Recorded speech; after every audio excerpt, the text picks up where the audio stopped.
Chapitre 9, le temple pas fait de main d'homme. Il y a au-dedans de chaque personne l'individualité Christ, la véritable individualité, le je. Sur le chemin spirituel, l'objectif est de parvenir à l'union consciente avec cette individualité, ou de parvenir à la réalisation du Christ en tant que notre identité. Ceci exige de mourir chaque jour, à la partie humaine de nous, la partie extérieure, et de renaître en tant que cette véritable identité, de mourir, au sens limité d'être et de renaître dans, ou en tant que notre individualité accomplie, l'individualité Christ. D'autre part, si nous pouvons vaincre l'état d'être humain, si nous pouvons mourir, si nous pouvons nous débarrasser de cet état d'être humain avec sa croyance en le bien et le mal, et nous éveiller à notre véritable identité, nous en aurons alors fini avec un travail morcelé, fini de démontrer un peu de bien aujourd'hui en nous demandant ce qui nous arrivera l'année prochaine. Il y a au-dedans de chacun de nous l'individualité parfaite qui n'a jamais déchu, n'a jamais quitté le paradis et ne peut donc jamais gagner le paradis. Elle est déjà un état de paradis, elle est déjà en train de vivre la vie accomplie, la vie spirituelle, la vie Christ qui ne peut jamais être crucifiée, ne peut jamais être ressuscitée, ne peut jamais être élevée. Elle est déjà l'individualité parfaite, le Fils de Dieu, ou le Christ au-dedans de nous.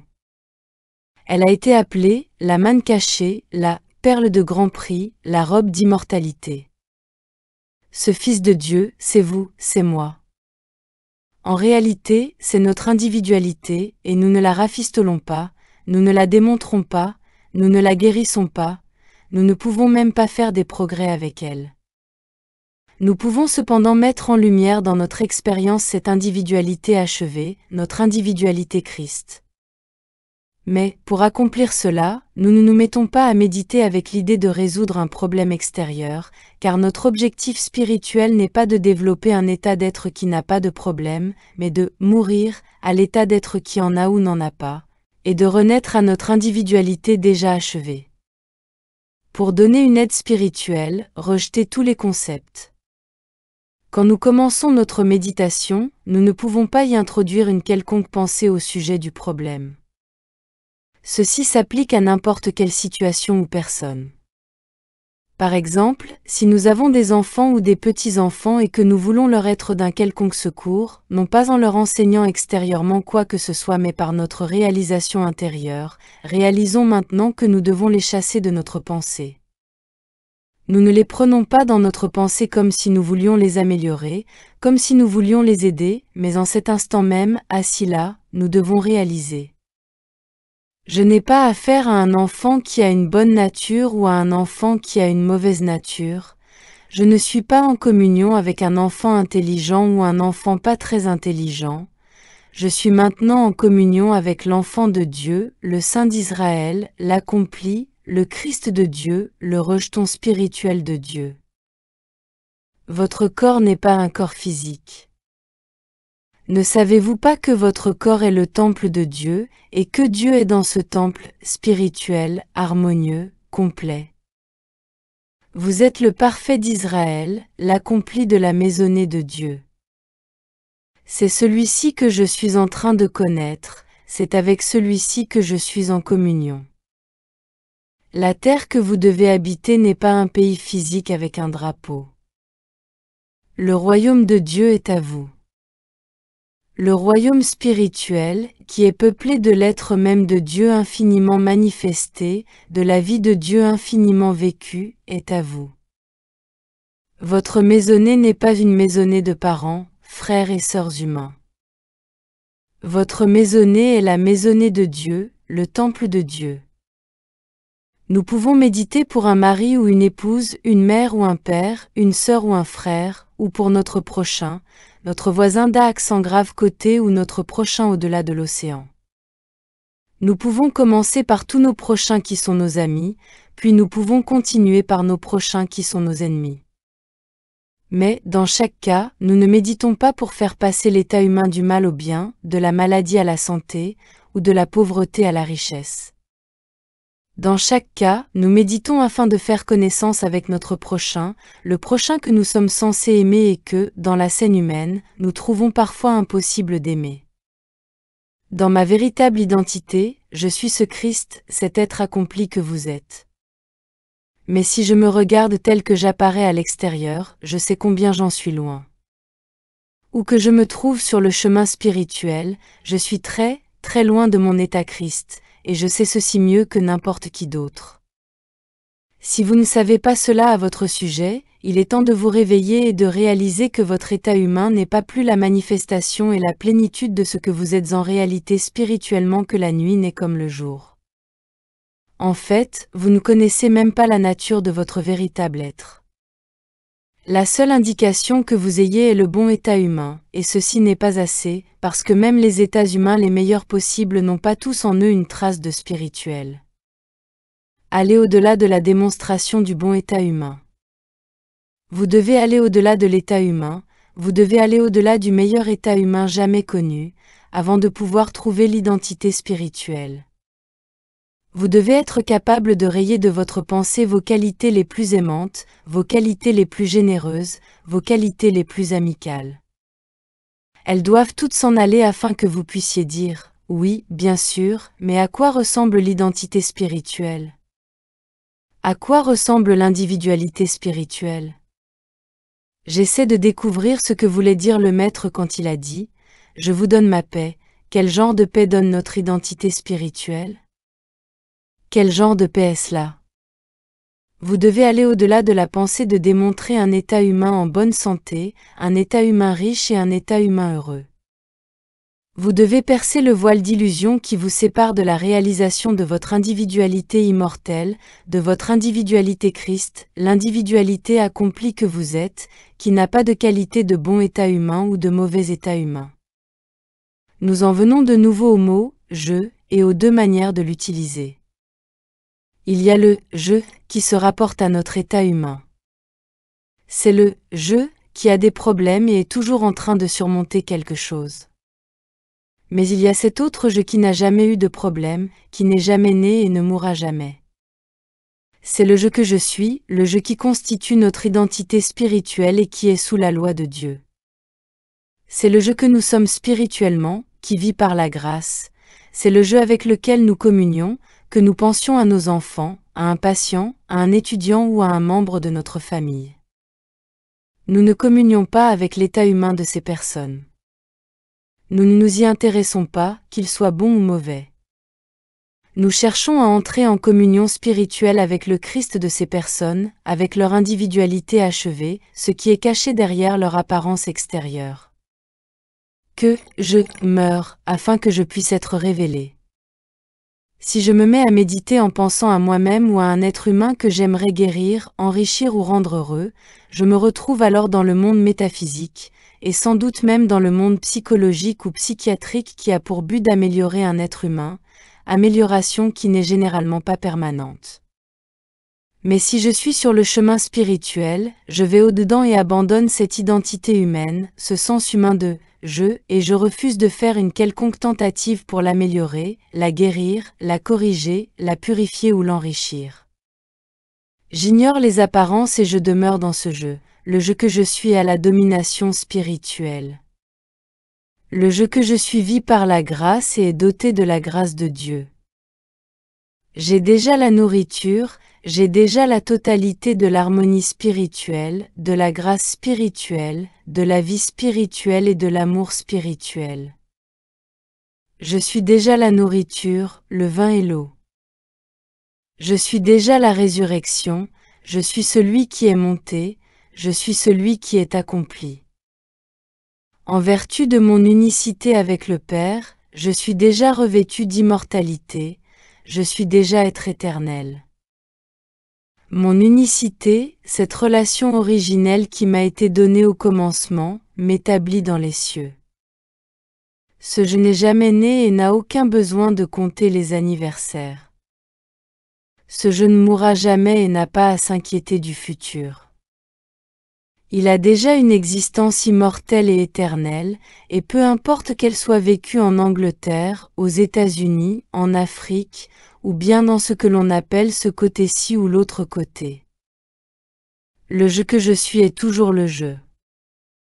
Il regardait par mes yeux quand j'avais 1 an, Il regardait par mes yeux quand j'avais 30 ans, il regarde par mes yeux maintenant, et je peux vous assurer que le je que je suis sera en train de vivre, d'être et de regarder dans 1000 ans et dans 1 million d'années, parce que moi et le Père nous sommes un, pas deux. Toute l'immortalité qu'est le Père, je le suis, toute l'éternité qu'est le Père, je le suis, toute la spiritualité qu'est le Père, toute l'invisibilité qu'est le Père, je le suis. Je suis déjà le ressuscité. Au cours de cette méditation, j'ai laissé mourir et disparaître de ma conscience cet autre, je, avec ses problèmes, et, si je fais ceci avec persistance, un jour il ne reviendra plus, il ne fera plus intrusion dans mon mental. Cela peut vous aider à comprendre le maître quand il parle depuis le je. C'est probablement dans les débuts de son ministère qu'il a dit, « De moi-même, je ne peux rien faire. Si je porte témoignage de moi-même, mon témoignage n'est pas vrai. » Mais vous pouvez maintenant comprendre beaucoup mieux comment il a pu dire plus tard, « Celui qui m'a vu a vu le Père. » Moi et mon Père, nous sommes un. Vous le verrez maintenant monter, avant la crucifixion, monter en conscience jusqu'à la réalisation de sa véritable identité. Maintenant, il regarde depuis là-haut, non comme un homme avec des problèmes, ou un homme avec un futur, ou un homme avec une mission. Maintenant, il est simplement l'image et la ressemblance de Dieu, et il dit, « Celui qui me voit voit le Père, car moi et le Père nous sommes un. » Cette autre identité a disparu, et son individualité spirituelle brille désormais. Je a une intelligence infinie et des capacités illimitées. Il n'est pas douteux que les parents ont une certaine inquiétude quant au degré d'intelligence de leurs enfants. Chaque enfant est classé dans l'esprit de ses parents selon une certaine échelle de valeurs, pour sa conduite et ses réussites intellectuelles. Ils pensent que cet enfant est soit brillant, soit médiocre, ou bien au-dessous de la moyenne. Ils ne peuvent s'en empêcher, car ils ne cessent d'observer l'enfant depuis le moment de sa naissance et de le comparer avec leur idéal de perfection. Bien sûr, il n'est pas cela, c'est pourquoi ils le déclassent très souvent dès le début. Ensuite, l'enfant va à l'école et commence à refléter l'image que ses parents ont fixée sur lui.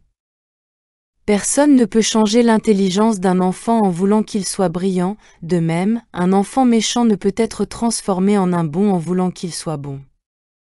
L'expérience a prouvé qu'il n'y a qu'une manière, et que c'est de laisser l'enfant disparaître de notre pensée pendant un temps assez long pour méditer, afin que nous commencions à voir que cet enfant est le même je que nous sommes. Cet enfant est le rejeton du même Père que nous le sommes. Il n'y a qu'un seul principe créateur, un être divin, infini, et nous sommes tous cet être divin et cette intelligence divine en essence et en expression. À mesure que nous commençons à communier avec l'identité spirituelle de cet enfant, nous pouvons observer le changement qui se produit dans ses résultats scolaires. Pourquoi ? Pas parce que nous avons amélioré ses capacités intellectuelles, mais parce que nous avons écarté son manque de capacité intellectuelle et sommes en train de mettre en avant son identité Christ. C'est désormais cela qui est mis en lumière dans les résultats scolaires, les attitudes et le comportement. L'état Christ, la seule relation permanente. Il en va de même avec notre prochain. Nous n'essayons pas d'améliorer notre prochain, nous n'essayons pas de le rendre meilleur. C'est pourquoi nous ne faisons pas de prosélytisme et nous n'essayons pas de lui donner ce qui est, selon nous, une meilleure religion. Il n'y a pas de religion qui soit meilleure ou la meilleure. Il n'y a qu'une seule chose qui amène à l'harmonie divine, et c'est l'état Christ. Ceci est la seule base sur laquelle nous pouvons bâtir une relation permanente de fraternité. La seule relation permanente est dans notre état Christ, car aussi bon puissions-nous être humainement, un jour quelque chose va survenir qui touchera le « je » personnel, et alors apparaîtront conflits et désaccords. Ce « je » humain, qui réagit à une situation en se mettant en colère contre quelqu'un ou en éprouvant du ressentiment, est l'identité humaine qui doit être abandonnée. La raison pour laquelle c'est difficile à faire est que nous sommes parfois contents d'être en colère, et que nous tirons souvent satisfaction du ressentiment. Lorsque nous lisons quelque chose au sujet de dictateurs et de tyrans, nous prenons plaisir à penser à quelques pouvoirs qui les feraient tomber et les abaisseraient. Il nous arrive à tous d'imaginer parfois mettre à genoux quelques tyrans, et lui donner ce qu'il mérite. Mais cela est le « je » humain en nous qui réagit, le « je » qui n'a aucun droit du tout d'être là. La vérité est que je suis l'incorporation de toutes les qualités de Dieu. Mais comment puis-je oser faire une déclaration comme celle-là à mon sujet, me connaissant humainement comme je me connais? Comment puis-je oser faire cette déclaration pour moi-même à moins de la faire également pour vous? Comment puis-je oser dire que j'incorpore toutes les qualités de Dieu, que je suis aussi éternel que Dieu, aussi immortel que Dieu, que je suis l'enfant Christ de Dieu? Comment puis-je oser dire cela, et laisser de côté un quelconque individu ou que ce soit sur terre passé, présent ou futur, un quelconque individu en enfer ou au ciel? Je n'ose pas, je n'ose pas. Ce serait de la méchanceté spirituelle d'annoncer mon état Christ et de refuser d'accepter le fait que ceci est une vérité universelle. Dieu est en train d'ordonner à chaque individu sur la face de la terre de s'éveiller à sa véritable identité. Réveille-toi, toi qui dors. L'état Christ est notre véritable identité, pas le bon état humain, pas le mauvais état humain. Tôt ou tard, vous devez abandonner de « je » qui est plein d'erreurs humaines, de ressentiments, d'injustices, d'inégalités, et déclarer au-dedans de vous-même « je suis prêt à assumer ma véritable identité. Je suis prêt à m'éveiller à la lumière de mon propre être. Je suis disposé à accepter la déclaration du Maître, que je ne dois appeler aucun homme sur la terre mon Père, mais reconnaître pour moi-même la filiation divine. » Tant que vous ne pouvez pas faire cela pour vous-même, comment pouvez-vous aimer votre prochain comme vous-même? Vous n'avez pas même commencé à vous aimer vous-même. Vous ne vous aimez pas vous-même tant que vous ne reconnaissez pas votre véritable identité. Vous n'êtes pas censé aimer votre identité humaine, parce que même quand elle est bonne, elle n'est pas très bonne. Le jugement juste. Ce n'est pas votre identité humaine que vous devez aimer. Vous ne devez aimer que Dieu et son univers, son monde, sa création. Vous ne devez aimer que Dieu et le rejeton de Dieu. Vous ne devez aimer que votre identité spirituelle, parce qu'elle est votre individualité accomplie. Alors, à moins que vous ne soyez l'un de ces quelques fous sur terre qui croient que cela se rapporte à eux exclusivement, vous commencerez à regarder ce monde et vous réaliserez « j'ai jugé d'après les apparences. J'ai utilisé l'échelle du bien et du mal, la chose même qui a provoqué notre expulsion du jardin d'Éden. Je me suis agrippé à cela même qui fait obstacle au ciel. Maintenant, en ne jugeant rien bon ou mauvais, je désire juger le jugement juste. Et qu'est-ce que le jugement juste si ce n'est la connaissance de mon identité? Ce n'est pas le jugement juste de vous considérer vous-même comme presque bon, ou trois quarts bon. Ce n'est pas le jugement juste de voir une personne de 30 ans et de dire, comme vous êtes jeune, puis de regarder une autre personne de 60 ans et de dire, comme vous vieillissez. Ceci n'est pas le jugement juste. Le jugement juste est d'être capable de regarder jeune et vieux et de voir l'état Christ, l'immortalité, l'éternité, la perfection spirituelle. Vous apprenez alors que ces qualités ne sont pas à vous et à moi en tant que possession personnelle, elles sont à nous par la grâce, elles sont le don de Dieu. C'est pourquoi l'humilité est toujours soulignée dans un enseignement spirituel. L'humilité veut dire reconnaître que quelles que soient les qualités divines que vous ayez, elles ne sont pas quelque chose que vous avez créé pour vous-même, elles sont quelque chose qui vous a été donné comme un don de Dieu. Si vous avez l'immortalité, si vous avez l'éternité, si vous avez un quelconque degré de pureté ou d'intégrité, c'est un don donné par Dieu, mais c'est un don égal pour tous. Qu'ici et là il y ait des personnes qui n'expriment pas ces dons, qu'ici et là vous et moi ne les exprimions pas totalement, cela n'a rien à voir avec ce don en cet instant. Je au-dedans de vous suis venu. C'est à la vérité que nous avons affaire, et la seule vérité qu'il y ait est la vérité au sujet de votre identité et de mon identité. Quand vous commencez à vous connaître vous-même comme le je que je suis, le je qui est un avec Dieu, le je qui a une nourriture que le monde ne connaît pas, le je qui est la nourriture, le vin et l'eau, le je qui est vie éternelle, vous commencez alors à vivre une nouvelle vie, fondée sur cette révélation, la plus grande de toutes. Je suis venu afin que les brebis aient la vie et les plus abondantes. À partir du moment où vous reconnaissez cela, votre vie change. Vous n'êtes plus à la recherche de Dieu, vous n'êtes plus à la recherche de la vérité.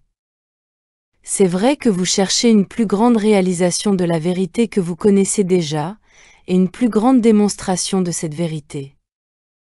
Mais vous n'êtes plus à la recherche de Dieu, maintenant vous connaissez Dieu, et vous le connaissez bien. Je suis venu afin que les brebis aient la vie. Ce jeu est au-dedans de vous. C'est pourquoi le Maître a pu dire, le royaume de Dieu est au-dedans de vous. Maintenant, vous ne cherchez pas Dieu ici et là, vous ne cherchez pas le bien. Vous vivez dans la conscience de la présence de ce jeu au-dedans de vous dont la fonction est que vous viviez spirituellement et éternellement. Vous communiez avec ce jeu. Abandonnez l'état humain et réalisez jeu. Désormais, en vous tournant vers vos enfants, vos petits-enfants, votre mari, votre épouse ou votre prochain, vous savez que le je qui est au-dedans de chacun d'eux est venu afin qu'ils puissent être élevés au-dessus de tout le bien qu'a la terre, dans un temple qui n'est pas fait de main d'homme, dans une conscience qui n'est pas faite de main d'homme, dans une vie qui n'est pas faite de main d'homme, dans un corps qui n'est pas fait de main d'homme. Tout cela est la fonction du je qui est au-dedans de vous, du je qui est au-dedans de moi, et du je qui est dans vos enfants, vos petits-enfants et les autres membres de votre famille, et à moins que vous ne viviez avec ce jeu, vous êtes simplement en train d'essayer d'améliorer leur sort et de les faire se sentir un peu mieux. Laissez de côté leur état humain, allez à l'intérieur et réalisez, merci, Père. Je au centre de moi, suis puissant. Je au centre de lui et d'elle suis puissant, je au centre d'eux, je au centre de la conscience humaine suis puissant. Ce jeu est le secret de la vie. Ce jeu est venu afin que la race humaine entière puisse être élevée jusqu'à un temple qui n'est pas fait de main d'homme, pas simplement la terre avec une paix provisoire, pas simplement la terre avec un intervalle entre deux guerres, pas simplement la terre avec une petite période faste cette année. Non, nous devons être élevés, à travers ce message, dans notre conscience véritable, une conscience qui n'a pas de niveau de bien et de mal en elle. Elle n'a que l'immortalité infinie, l'éternité infinie. Dans toutes ces méditations, nous avons ignoré le sens personnel de « je », qui a des problèmes et veut s'en débarrasser, et nous avons mis en lumière le je que nous sommes réellement, celui qui n'est jamais né, n'a pas de date de naissance, ne mourra jamais et n'a jamais eu un problème. Les mers rouges s'ouvrent devant ce jeu. La manne tombe du ciel. Pourquoi ? Parce que le je que je suis vit par la grâce, pas par la force, pas par le pouvoir, par la grâce. Sans aucun effort humain, chaque chose apparaît dans son ordre. Dans notre méditation, nous devons toujours nous souvenir que nous sommes ce temple qui n'est pas fait de main d'homme. Cela nous permet d'exclure le corps physique et d'aller tout droit, à travers n'importe quelle apparence, au jeu au centre de notre être. Chapitre 10 : Un acte d'engagement. Pendant que je méditais, ces mots me sont venus, la matrice du silence, et avec eux c'était comme s'il y avait un énorme silence, vaste et rond, et que ceci était la matrice d'où surgissait toute la création. Toute la création fut formée dans cette matrice du silence. Il n'y avait pas d'homme, mais il y avait un univers, la terre, les rochers, les arbres, les cours d'eau, les mers, les ciels, les soleils, les lunes et les planètes, tout ceci s'écoulant en un gigantesque déploiement à partir de cette immense matrice, d'un calme pénétrant et complet, c'est même plus qu'un calme. C'est un silence absolu, un état de tranquillité. Elle se meut comme dans un rythme, et ce rythme non seulement la forme, mais soutient la création, avec toute chose à sa juste place. En regardant cet univers, vous voyez qu'il y a la neige et la glace au nord et la chaleur au sud, des fleurs et des arbres d'une certaine nature au nord et d'une autre au sud. Ce rythme, le rythme qui coule de ce silence, maintient et soutient la création magnifiquement, tout étant dans l'ordre qui lui est propre. Finalement, l'homme apparaît ici et là sur la face de la terre, maintenu aussi par ce rythme qui coule au-dedans de sa conscience. C'est un flux de rythme qui maintient l'activité du corps, les organes et leurs fonctions. Tout semble être sensible à ce rythme, et tout ce rythme s'écoule à partir de cette matrice et prend forme en tant que grâce, beauté, ordre, paix. La relation entre toutes ces formes créées est harmonieuse. Nous pourrions utiliser les mots « amour » ou « aimant », mais il n'y a pas là d'amour, il n'y a qu'un état naturel de paix, de satisfaction, et ceci est le rythme de l'univers. Être en dehors du rythme engendre la disharmonie. Quand quelque chose va mal dans notre expérience, c'est parce que nous ne sommes plus à l'unisson de ce rythme. Vous pouvez voir comment le saule bouge avec le vent, coule presque avec le vent. Mais imaginez ce qui se passerait s'il essayait de se tenir droit dans ce vent ou de lui résister. Il serait brisé. C'est ainsi que l'homme est brisé dès l'instant où il s'éloigne du rythme, du flux qu'il a amené en manifestation et expression. Le rythme venant de la source maintient toute création dans l'harmonie, la loi et l'ordre, et nous nous éloignons du courant de ce rythme chaque fois qu'une chose quelconque nous fait rentrer dans un comportement personnel, dans une volonté et une direction personnelle. Alors, soit nous sommes en opposition avec le rythme, soit nous essayons de nous tenir droit face à lui. Tout sens de discorde et de disharmonie qui touche notre expérience est une preuve que nous ne sommes plus en harmonie avec le rythme de l'univers. La discorde et la disharmonie vont alors persister dans notre expérience, jusqu'à ce que nous soyons de nouveau spirituellement et rythmiquement connectés. Comment retourner au rythme ? Peut-être n'est-il pas possible pour l'instant d'expliquer pourquoi ou comment nous nous déconnectons, mais il faut reconnaître qu'en tant que race humaine nous ne sommes pas gouvernés par le rythme de l'esprit, le rythme du silence. Il se peut très bien que ce soit parce que nous nous obstinons à vivre par la pensée humaine, parce que nous persistons dans un comportement personnel, une volonté personnelle, une famille strictement personnelle. Et il se pourrait que nous retrouvions en partie le rythme en reconnaissant qu'il n'y a qu'une seule famille et que nous sommes de la maisonnée de Dieu, nous unissant par là au peuple de toute race, de toute religion, de toute couleur et de toute croyance, et en reconnaissant la paternité commune de Dieu. Ceci restaurerait d'une certaine façon l'harmonie. J'y vois une autre façon, qui nous montre la sagesse de l'ancien enseignement de la dîme. Mais cette pratique ne doit pas être mal comprise. L'ancien enseignement de la dîme ne voulait pas dire que si vous donniez une partie de vos revenus vous pouviez attendre quelques bienfaits.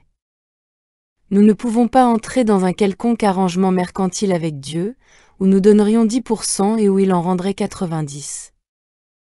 Mais payer la dîme dans le sens de reconnaître notre relation, pas simplement avec notre propre chair et sang, mais avec toute l'humanité, c'est nous placer dans le rythme de cette relation. En outre, en subvenant aux besoins des autres en plus des nôtres, nous ne reconnaissons pas la relation d'une manière simplement intellectuelle, mais nous vivons dans le rythme de cette relation. Nous sommes dans le rythme de notre relation avec l'humanité quand, tout d'abord, nous reconnaissons cette relation, puis quand nous agissons en fonction d'elle en pourvoyant aux besoins de personnes extérieures à notre propre maisonnée familiale, à notre propre maisonnée religieuse, ou à notre propre maisonnée nationale.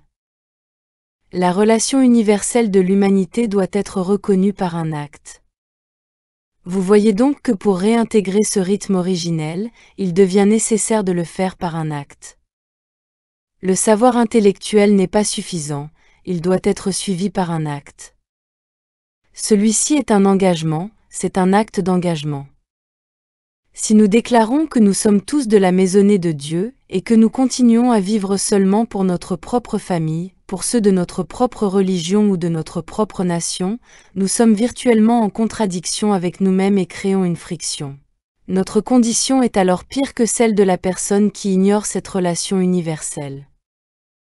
Une fois que nous reconnaissons cette relation universelle par un acte d'engagement, nous devons entrer dans le rythme et commencer à agir d'une façon qui nous engagera à veiller au bien-être de ces personnes qui sont en dehors de la relation que nous avons avec notre foyer, notre communauté, notre pays ou notre Église.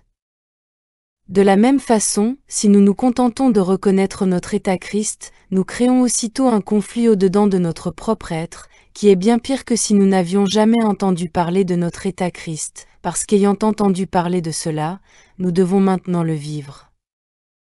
Il doit y avoir un acte d'engagement dans lequel nous vivons en tant que le Christ, et pour comprendre cela nous pouvons prendre des exemples tels que Gautama le Bouddha et Jésus le Christ, et être témoins de la nature de la vie qu'ils ont vécue. Ce n'est pas que nous allons égaler leur vie. Ceci, bien sûr, ne peut pas être. Chacun de nous est un individu, et notre dépliement est individuel. Mais nous pouvons au moins voir ce que veut dire accepter notre état Christ, et nous pouvons alors commencer par faire quelque chose, même si c'est une très petite chose, à l'un de ces plus petits de mes frères, afin que cette petite chose que nous faisons puisse continuer de croître en étendue, profondeur, largeur et vision. La reconnaissance de l'état Christ de notre prochain doit s'exprimer en actes. Reconnaître l'état Christ de notre prochain, c'est manifester un autre acte d'engagement. Non seulement je dois agir à partir de la reconnaissance de mon état Christ, dans la mesure où la lumière m'est donnée, mais au moment où je reconnais le Christ de vous, je suis désormais appelé à agir vis-à-vis de vous comme si vous étiez le Christ. De même que je m'incline en présence du Maître, de même je m'incline en présence de toute personne que je rencontre. Ceux d'entre vous qui ont voyagé dans les pays orientaux comprendront cela, car vous vous souviendrez que dans tous les pays d'Orient les gens se saluent en inclinant la tête, ou en joignant les mains et en inclinant la tête, ce qui est une manière de reconnaître la nature Bouddha, la nature Christ de ceux qu'ils rencontrent. Il y a, toujours, un acte d'engagement. Très souvent, les étudiants se demandent si leur instructeur spirituel est conscient de la nature ou du degré de leur dépliement spirituel ou manque de dépliement. Ils peuvent être sûrs que c'est aussi impossible de cacher leur degré de développement spirituel à l'instructeur que cela le serait de se cacher de Dieu, parce qu'il y a un signe, et ce signe est un acte d'engagement. Tant que l'instructeur n'observe pas ce signe, il sait exactement jusqu'à quel point est allé le développement spirituel. Dès l'instant où il est témoin du signe d'engagement, il sait que l'étudiant a passé le plus difficile et atteint un point au-delà de l'état humain. Mais ceci ne se produit pas tant que cet acte d'engagement, sous une forme ou sous une autre, n'est pas observé. Il n'a pas à être observé physiquement. On peut être à des milliers de kilomètres de l'étudiant et savoir quand l'engagement a eu lieu. Notre conscience individuelle est le juge. Cela nous amène à une partie importante du développement de la voie infinie. Il n'est pas difficile de convaincre une personne qu'elle peut s'enfuir avec l'erreur sans que Dieu la remarque. En fait, si ce n'était cet enseignement faux des églises, il n'y aurait aucun besoin de prison. Nous pourrions supprimer toutes les prisons sur la terre si l'on enseignait correctement que personne ne s'échappe avec quoi que ce soit, parce que le juge est plus près de nous que notre souffle, il est notre propre conscience même. Le juge n'agit pas comme beaucoup de gens ont cru que Dieu agissait, assis avec un livre dans lequel il note les bonnes et les mauvaises actions, en pesant les unes par rapport aux autres. Le juge agit plutôt comme la loi des mathématiques. Tant que nous continuons à trouver que 2 fois 2 font 4, et 3 fois 3 font 9, tout va bien dans notre royaume mathématique. Personne n'est récompensé, les mathématiques ne sont pas récompensées, et les nombres ne sont pas récompensés. Tout va bien, simplement parce que cela est le développement naturel et normal des lois des mathématiques ou de la science. À l'inverse, si nous faisons 2 fois 2 et obtenons 5, nous ne recevons aucune punition, nous avons simplement brisé le rythme de l'harmonie. Personne n'est puni, les nombres ne sont pas punis, et l'arithmétique n'est pas punie. Il y a seulement des résultats erronés, parce que l'on a brisé le rythme des mathématiques. H2O est l'eau, et aussi longtemps que nous continuerons à mettre H2O ensemble, nous obtiendrons de l'eau, mais ce ne sera pas comme récompense de Dieu, ce sera le rythme naturel et normal de l'ordre divin de la science. Essayez de mettre H1/2XO ensemble, et vous n'obtiendrez pas d'eau. En fait, il n'existe aucune formule ou substance telle que celle-ci, et personne ne sera puni, pas même le scientifique qui aura fait l'erreur. Le rythme aura simplement été brisé. La violation de la loi spirituelle brise le rythme. Ainsi, chaque fois que nous violons la loi spirituelle, le rythme est brisé. Or nous violons la loi spirituelle chaque fois que nous ne reconnaissons pas Dieu comme omnipotence, omniscience, omniprésence, et chaque fois que nous n'aimons pas notre prochain comme nous-mêmes. Ce sont là les deux seuls commandements spirituels qu'il y ait.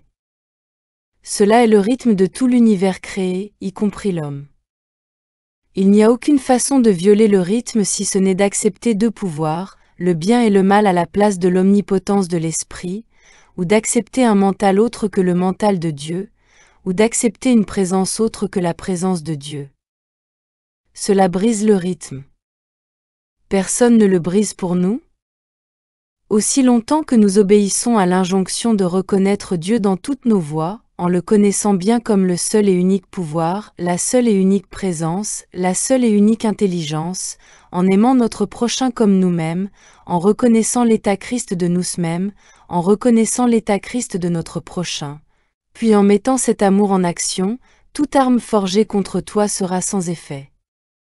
Isaïe 54, 17. Si quelqu'un essaie d'envoyer une arme contre nous, il se détruira lui-même, si nous connaissons cette vérité. À l'inverse, dès l'instant où nous violons ces commandements, la loi est brisée, et quelle que soit la discorde ou la disharmonie qui survienne alors, c'est nous qui l'aurons mise en mouvement. Nous aurons fait ceci par une violation des deux seuls commandements qui existent dans le royaume spirituel. Peut-être demanderez-vous, qu'en est-il du vol? Qu'en est-il de l'adultère? N'est-il pas évident que si nous honorons notre prochain en tant que Christ, nous ne pourrions sûrement pas voler ou commettre un adultère? De tels actes ne feraient pas partie de la loi spirituelle d'amour de notre prochain comme nous-mêmes. Le rythme de l'univers fournit toutes choses nécessaires. Il y a un rythme, et ce rythme de l'univers fait de chacun de nous un individu entièrement gouverné et comblé par l'Esprit de Dieu, toutes choses nous étant fournies selon le besoin de chaque moment particulier, de sorte que nous n'avons jamais besoin d'envier notre prochain, d'être jaloux ou concupiscent, parce que dans le rythme notre bien viendra à nous. C'est ce que John Burroughs a vraiment dit dans son poème « L'attente ». Ce poème est très mal compris, et beaucoup de gens croient que tout ce qu'ils ont à faire est de s'asseoir et d'attendre, et que leur bien viendra à eux. Il y en a qui ont attendu une vie entière, et rien n'est arrivé, parce qu'ils étaient encore dans cet état de conscience humain qui est en dehors du rythme de l'univers. Mais John Burroughs parlait à partir de l'esprit lui-même, et puisqu'il était dans le rythme de l'esprit, il observait que « mon bien viendra à moi », et que nous n'avons pas à le chercher. Nous nous asseyons au bord du ruisseau, et notre bien vient à nous. Aussi longtemps que nous sommes dans le flux d'obéissance au commandement d'aimer Dieu par-dessus tout, en reconnaissant le jeu infini, la conscience infinie comme le seul pouvoir, la seule présence, la seule sagesse, en aimant notre prochain comme nous-mêmes et en faisant à notre prochain ce que nous voudrions qu'il nous fasse, nous vivons dans ce rythme. Alors H2O, donne de l'eau et 2 fois 2 font toujours 4. Briser la loi s'appelle la loi karmique, ou bien, dans le monde chrétien, ce que l'homme sèmera, il le récoltera aussi. Mais quand ce que l'on sème est en dehors du rythme de l'univers, c'est-à-dire en dehors de l'obéissance aux deux commandements, ceci seul crée la loi karmique, et il n'est pas possible d'écarter cette loi karmique même si vous attendez pendant 10 générations. La loi karmique est cependant écartée à n'importe quel moment donné, quand vous retournez au rythme de l'univers en obéissant aux deux commandements, en vous mettant à l'unisson des deux commandements. Et nous faisons ceci en silence, nous ne le faisons pas en parlant. Dans le silence, reconnaissez, je suis Dieu, le je de mon être, plus proche de moi que mon souffle, et le je de moi est omniscient, tout connaissant. C'est pourquoi quelle que soit la sagesse que je recherche, je la cherche en m'asseyant en silence et en la laissant se communiquer à moi. Quelle que soit la force dont j'ai besoin, je la reçois en m'asseyant en silence et en laissant cela qui est plus proche de moi que mon souffle se donner à moi. Je suis venu afin que vous ayez la vie. Par conséquent, s'asseoir en silence, pour que ce je nous donne la vie éternelle, révèle ou réfléchisse la vie éternelle, telle est la voie. Ceci est la façon de restaurer l'harmonie, mais doit toujours être accompagné par un acte d'engagement. Le silence est la matrice de la création. Nous devons avoir notre réalisation et notre acte de confiance. Mais alors, nous ne pouvons séparer cet amour suprême de Dieu de l'amour de notre prochain comme nous-mêmes, comme s'ils étaient deux commandements distincts. Ils sont en fait deux parties d'un seul commandement. Si nous devions reconnaître Dieu mais ne pas aimer notre prochain comme nous-mêmes, notre formule ne marcherait pas. Nous devons reconnaître le flux de ce rythme venant du silence dans lequel nous entrons, qui est la matrice d'où s'écoule toute création. Le silence auquel nous parvenons au-dedans de nous est la matrice, et de ce silence au-dedans de nous s'écoule toute création, à mesure que c'est nécessaire à notre expérience individuelle. Avec elle s'écoule l'amour de notre prochain comme nous-mêmes. Cela vient rapidement, mais il doit ensuite être mis en action. Il doit y avoir un acte d'engagement. Toutes les fois que vous avez fait ces choses à l'un de ces plus petits de mes frères, c'est à vous-même que vous les avez faites. Ou, toutes les fois que vous n'avez pas fait ces choses à l'un de ces plus petits de mes frères, c'est à vous-même que vous ne les avez pas faites. Nous nous escroquons nous-mêmes en ne le faisant pas à notre prochain, car notre prochain est notre propre individualité. Si nous limitons notre prochain à notre famille, à nos compatriotes, à nos coreligionnaires, nous fraudons notre propre individualité, parce que c'est seulement dans la mesure où nous faisons ces choses à un autre que nous les faisons à notre individualité. Le rythme de l'univers est constitué par la reconnaissance de Je comme étant Dieu, omniscience, omnipotence, omniprésence, et par un acte d'engagement. Aimer notre prochain comme nous-mêmes est un acte d'engagement. Il doit y avoir une consécration et une dévotion à ce principe, pas à des personnes, mais à ce principe. Il devrait nous être indifférent que ce soit les Russes qui profitent de notre bienfaisance, ou les Chinois, ou les Cubains. Ce qui doit nous intéresser est notre acte d'engagement envers ceux qui sont à l'extérieur de notre cercle familier de nations, d'alliés ou d'amis. La conscience se projetant elle-même. L'homme vivra de la parole, pas simplement de pain.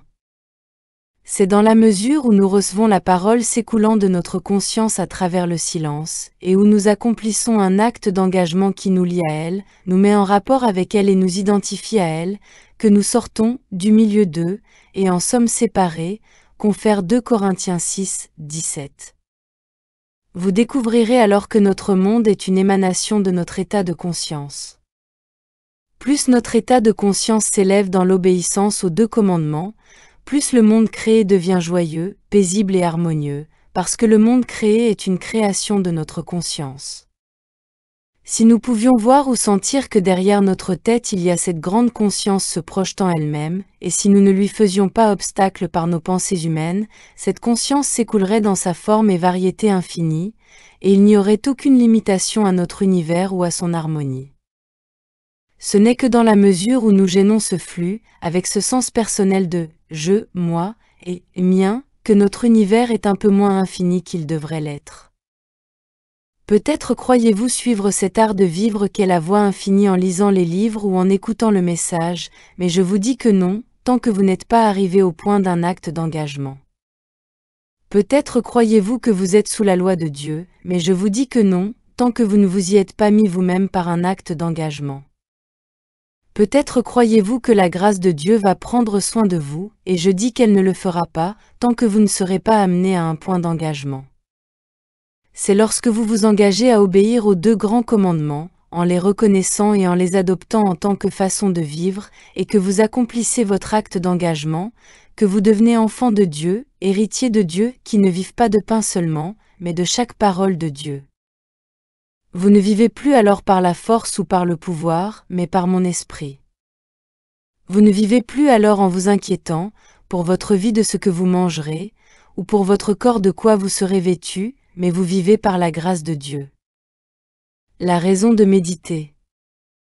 Après cela, vous pouvez comprendre l'importance de la méditation, une méditation qui n'est ni l'arrêt de la pensée, ni l'étouffement de la conscience, ni une fuite du monde, mais une méditation dans laquelle l'obscurité ou le silence est si grand que vous pouvez le traverser du regard et voir la totalité de la conscience infinie derrière vous, prête à se déverser dans votre oreille intérieure à l'écoute, pendant que vous invitez, parle, Éternel, ton serviteur t'écoute. Vous pouvez presque sentir cette grande aire de conscience derrière vous, qui pousse et pousse, se projetant en expression à travers votre conscience, en tant que votre conscience, en tant que la parole, en tant que la petite voix tranquille, répétant encore et encore, « Je suis venu afin que vous ayez la vie. Je suis venu afin que vous ayez. » Ne vous inquiétez pas pour votre vie. Je suis venu. Et vous vous dites alors, ah, c'est pour cela que j'ai une manne cachée, c'est pour cela que j'ai une nourriture que le monde ne connaît pas. J'ai ce jeu dans la profondeur de cette tranquillité et obscurité intérieure, dans la profondeur de cette matrice intérieure du silence. C'est là qu'est, je. Sois tranquille et sache que je suis Dieu. Voici la manne cachée. Voici la nourriture que le monde ne connaît pas. Voici la manne que je dois garder sacrée et secrète, en ne la partageant que dans la mesure où ceux qui viennent à moi sont prêts. Souvenez-vous que la vigne ne consomme pas ses propres raisins. Ne pensez pas un seul instant que vous pouvez vous tourner vers ce rythme de l'esprit simplement pour avoir une vie de santé, de richesse et de sagesse. Cela n'est pas prévu dans le royaume spirituel. Dans la mesure où vous vous tournez au-dedans afin que la parole de Dieu puisse s'écouler à travers vous dans ce monde, il sera pris soin de vous, sans aucun doute. Le chemin qui ne fait pas vivre le voyageur n'est pas un chemin à emprunter. Cette voie de je nous approvisionne vraiment. Mais ceci n'est pas la raison pour laquelle nous méditons. La raison pour laquelle nous méditons est que le royaume de Dieu puisse être établi sur terre comme il l'est au ciel. Que Dieu nous préserve de vouloir le royaume de Dieu sur la terre seulement pour nous. Ce serait comme des gens qui achèteraient des abris anti-atomiques pour se protéger, et une fois que le monde aurait été détruit, sortiraient et découvriraient qu'ils sont les seuls survivants sur Terre. Imaginez le monde de solitude que ce serait pour eux, l'enfer sur la Terre. Ou bien ce serait comme ces gens qui feraient des provisions de nourriture dans leurs abris anti-atomiques, une fois tout fini, voudraient sortir et découvriraient que personne d'autre qu'eux n'a de nourriture. Pensez-vous qu'ils seraient capables d'en manger une bouchée? Les êtres illuminés, maîtres ou serviteurs? Nous ne méditons pas pour trouver notre paix, mais pour qu'à travers nous la paix puisse s'écouler dans le monde. Moïse n'a pas reçu son illumination afin de devenir un roi glorieux, mais afin de redescendre aussitôt dans la vallée auprès des Hébreux et souffrir avec eux en les amenant jusqu'à la liberté. Gautama le Bouddha n'a pas reçu son illumination pour être mis à l'écart sur le sommet d'une montagne et honoré, adoré, mais pour parcourir l'Inde en tous sens, enseigner des disciples et fonder des ashrams de guérison. Jésus-Christ n'a pas reçu son illumination afin d'être séparé du reste du monde pour chanter des hymnes et jouer de la harpe, pendant que le reste du monde était en esclavage. À aucun homme il n'est donné la lumière spirituelle pour son propre compte. Ceci ne s'est jamais produit dans l'histoire du monde. Il y a cependant des milliers et des milliers de gens qui cherchent la lumière, qui cherchent l'illumination, en croyant que lorsqu'ils la recevront ils auront une bonne santé, l'abondance et la sagesse à tout jamais, pour eux-mêmes. Non, n'ayons pas de telles illusions.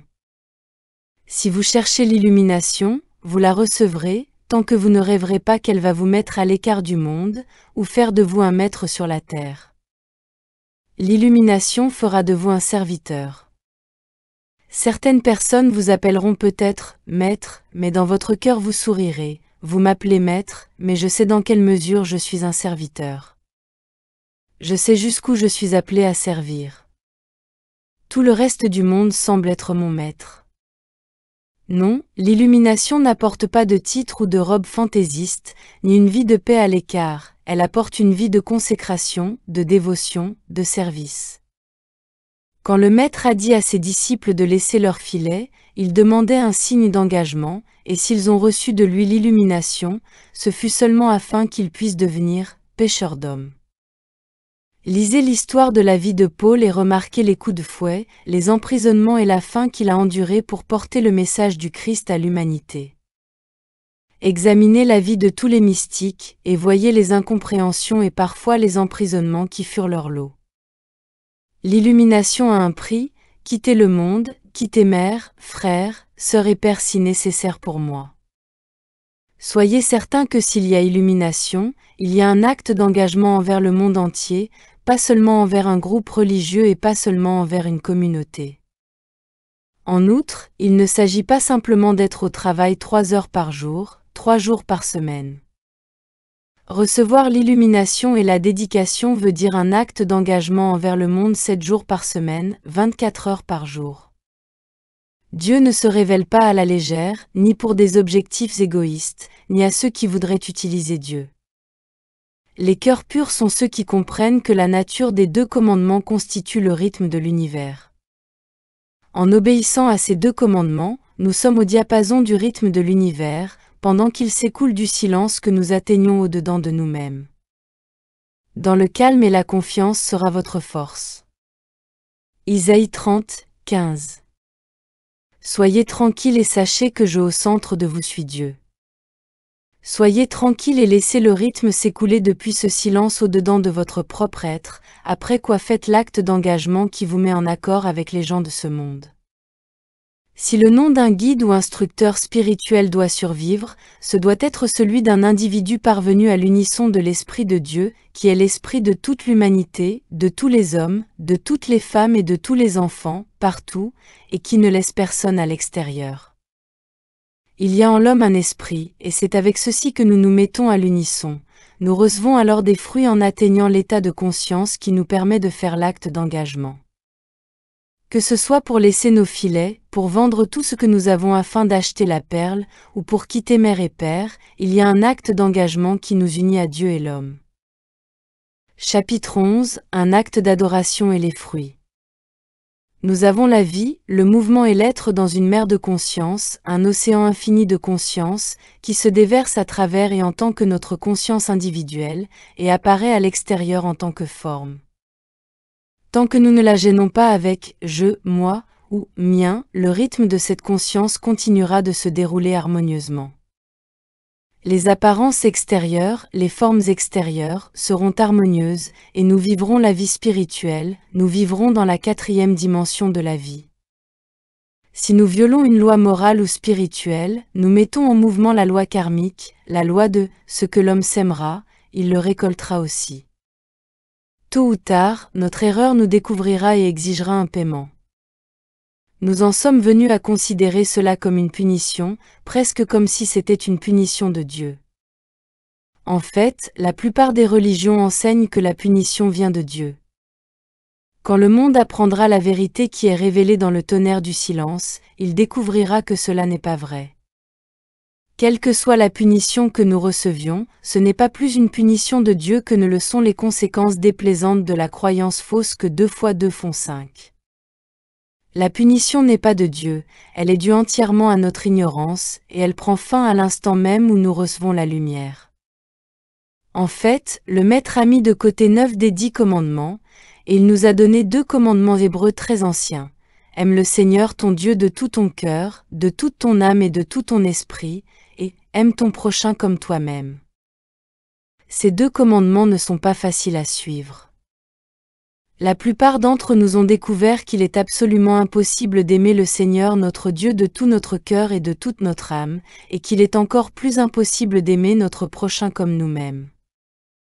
Personnellement, je pense que si quelqu'un prétend qu'il y parvient, il ment sauf à une condition, s'il sait ce que veut dire aimer Dieu, et s'il sait ce que veut dire aimer son prochain. Aimer Dieu et aimer notre prochain n'ont absolument rien à voir avec une quelconque émotion. Ces 2 choses n'ont rien à voir avec l'amour, quelle que soit la façon dont nous comprenions l'amour, à moins que nous ne puissions traduire le mot « amour » par obéissance à la loi. Vivre à partir de l'omniscience, l'omnipotence et l'omniprésence. Aimer le Seigneur ton Dieu de tout ton cœur, de toute ton âme et de tout ton esprit, veut dire reconnaître Dieu comme omniscience, et apprendre dès lors à s'abstenir de demander ou de dire à Dieu, ou d'exiger quoi que ce soit de Dieu. Autrement dit, c'est observer le silence en présence de Dieu et accepter Dieu comme omnipotence, c'est-à-dire ne jamais chercher le pouvoir de Dieu car, dans la réalisation de l'omnipotence et de l'omniprésence de Dieu, il n'y a aucun moment ou aucun lieu dans toute l'histoire où un pouvoir ait été nécessaire. En reconnaissant l'omniscience, il y a une exigence de silence en présence de Dieu. En reconnaissant l'omnipotence, il y a une exigence de silence en présence de Dieu. En reconnaissant l'omniprésence, il y a aussi une exigence de silence. Par conséquent, la seule forme de prière acceptable par Dieu est le silence absolu, une détente et un repos dans la conviction que Dieu est omniscience, omnipotence et omniprésence. Pour faire apparaître la grâce de Dieu, la gloire et la perfection de Dieu, il est donc nécessaire d'être tranquille, afin que dans cette tranquillité, le rythme de l'univers puisse s'écouler en tant qu'harmonie. Unir tous les hommes dans la maisonnée de Dieu. Vous verrez bientôt quel acte d'engagement cela est d'être capable de cesser de s'inquiéter, d'être capable de s'abstenir de rappeler à Dieu vos besoins, ou de chercher l'aide de Dieu. Ceci est vraiment un acte d'engagement difficile aussi, très difficile. Mais tout comme entrer dans le silence en présence de Dieu est un acte d'engagement, il en va de même pour cette autre exigence d'aimer ton prochain comme toi-même, et cet acte d'engagement supplémentaire doit être fait pour que le rythme de l'univers se manifeste en tant qu'harmonie. La signification de « aime ton prochain » n'est pas trop difficile à saisir. Dans son essence, cela veut dire abattre les barrières des affiliations familiales, nationales et religieuses, et unir tous les hommes dans la maisonnée de Dieu. C'est abattre tous les préjugés nationaux, raciaux et religieux, et tomber d'accord sur l'unique famille de Dieu, Dieu le Père de tout. Que nous fournissions de la nourriture pour d'autres nations, même des nations ennemies, ou une éducation pour des enfants autres que les nôtres, ou au moins que nous y contribuions, ou que nous fassions toute autre chose de nature désintéressée pour notre prochain. Ceci est l'acte qui prouve notre acceptation du commandement d'aimer notre prochain comme nous-mêmes. C'est l'acte d'engagement qui confirme notre accord intérieur. Une fois cela accompli, nous sommes dans l'obéissance à la loi de Dieu, nous sommes enfants de Dieu, et maintenant le rythme de Dieu peut s'écouler à travers nous sans interruption, sans se heurter à des barrières, sans être dévié, et nous devenons des contemplateurs. Reconnaître notre prochain comme notre identité spirituelle. Le monde est nouveau pour toute âme quand le Christ a pénétré en elle. Le mystère a toujours été, quand le Christ entrait-il, ou comment faisons-nous entrer le Christ? Et nous avons ici la réponse. Le Christ entre au moment où notre conscience est purgée de sa croyance en deux pouvoirs, purgée de la haine, de l'envie et de la jalousie qui séparent l'homme de l'homme. Dès que le rythme de l'univers fonctionne au-dedans de nous, le Christ est entré dans notre âme et le monde devient nouveau. Parce que non seulement nous aimons notre prochain, peut-être n'aurons-nous jamais une émotion telle qu'aimer notre prochain. Mais nous aimons notre prochain concrètement, et ce faisant notre prochain est obligé de nous aimer. Nous privons ainsi notre prochain du pouvoir de ne pas nous aimer. Humainement, il semblerait que nous n'ayons pas le pouvoir de priver les autres de leur pouvoir de nous blesser, mais nous avons ce pouvoir. Nous supprimons la possibilité d'être incompris ou maltraités, parce qu'il n'y a qu'une seule identité spirituelle et que ce qui se produit en tant que la conscience de mon identité se produit en tant que la conscience de votre identité, à cause de notre reconnaissance d'une seule identité. Dès l'instant où j'aime mon prochain comme moi-même, je fais de la conscience de mon prochain et de ma conscience la même et unique conscience, réceptive par conséquent à la même influence. En aimant mon prochain comme moi-même, j'enlève à ce monde sa capacité d'envoyer des armes contre moi. Mais ceci, aussi, est un acte d'engagement. C'est cependant un acte d'engagement qui ne se produit pas en un jour et nous libère ensuite pour toujours d'une responsabilité ultérieure. Non, c'est un acte d'engagement qui se produit non seulement chaque jour de notre vie, mais en général de nombreuses fois par jour. Chaque fois que nous rencontrons une personne, elle nous oblige à un autre acte d'engagement, parce que le mesmérisme humain est tel que nous placerions automatiquement cette personne à l'écart des autres envers lesquels nous avons eu un engagement précédent. De constants actes d'engagement accélèrent la « mort » du sens personnel. Bien sûr, vous voyez que ceci conduit finalement à mourir chaque jour, à ce sens personnel de « je », mais ne croyez pas un instant que vous pouvez mourir complètement à ce mot « je ». Il semblerait que sur ce plan ce soit une chose impossible. Il peut venir un moment où le Christ est élevé si haut dans notre conscience, que le petit « je » disparaît, mais si cela s'est jamais produit nous n'en avons aucun récit.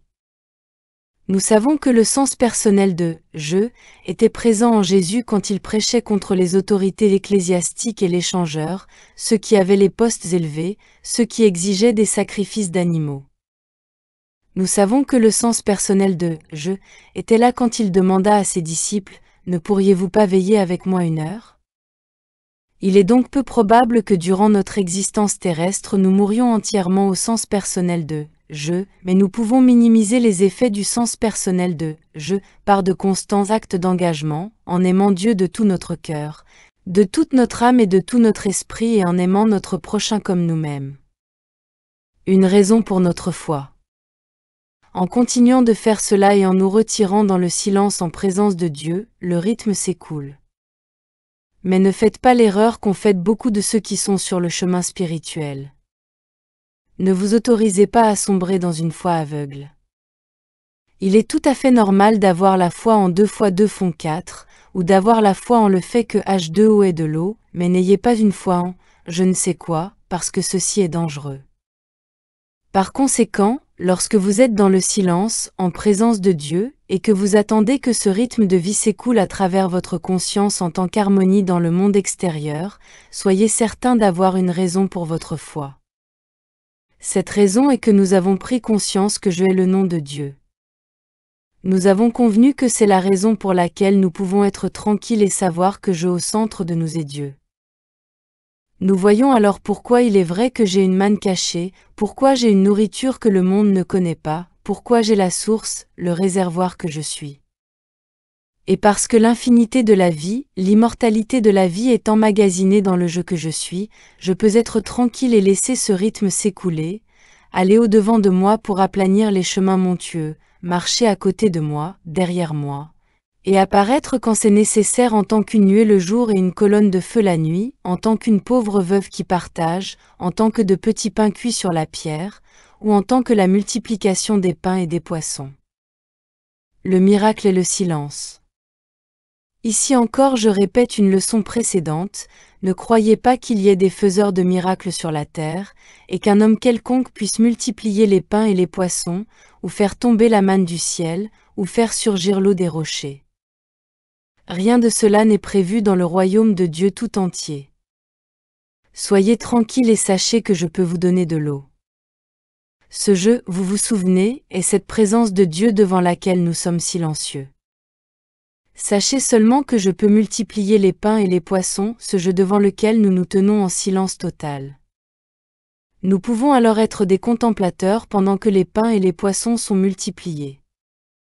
Nous pouvons contempler le flux des eaux vivantes, des eaux guérisseuses, des eaux curatives. Nous pouvons contempler la parole de Dieu se manifester en tant que pain, nourriture et vin. Nous pouvons contempler la parole de Dieu apparaissant à l'extérieur en tant qu'activité de la grâce divine. Mais souvenez-vous seulement de ceci, et ne l'oubliez jamais, aucun homme sur la face de la terre ne peut accomplir un miracle, sauf le miracle du silence.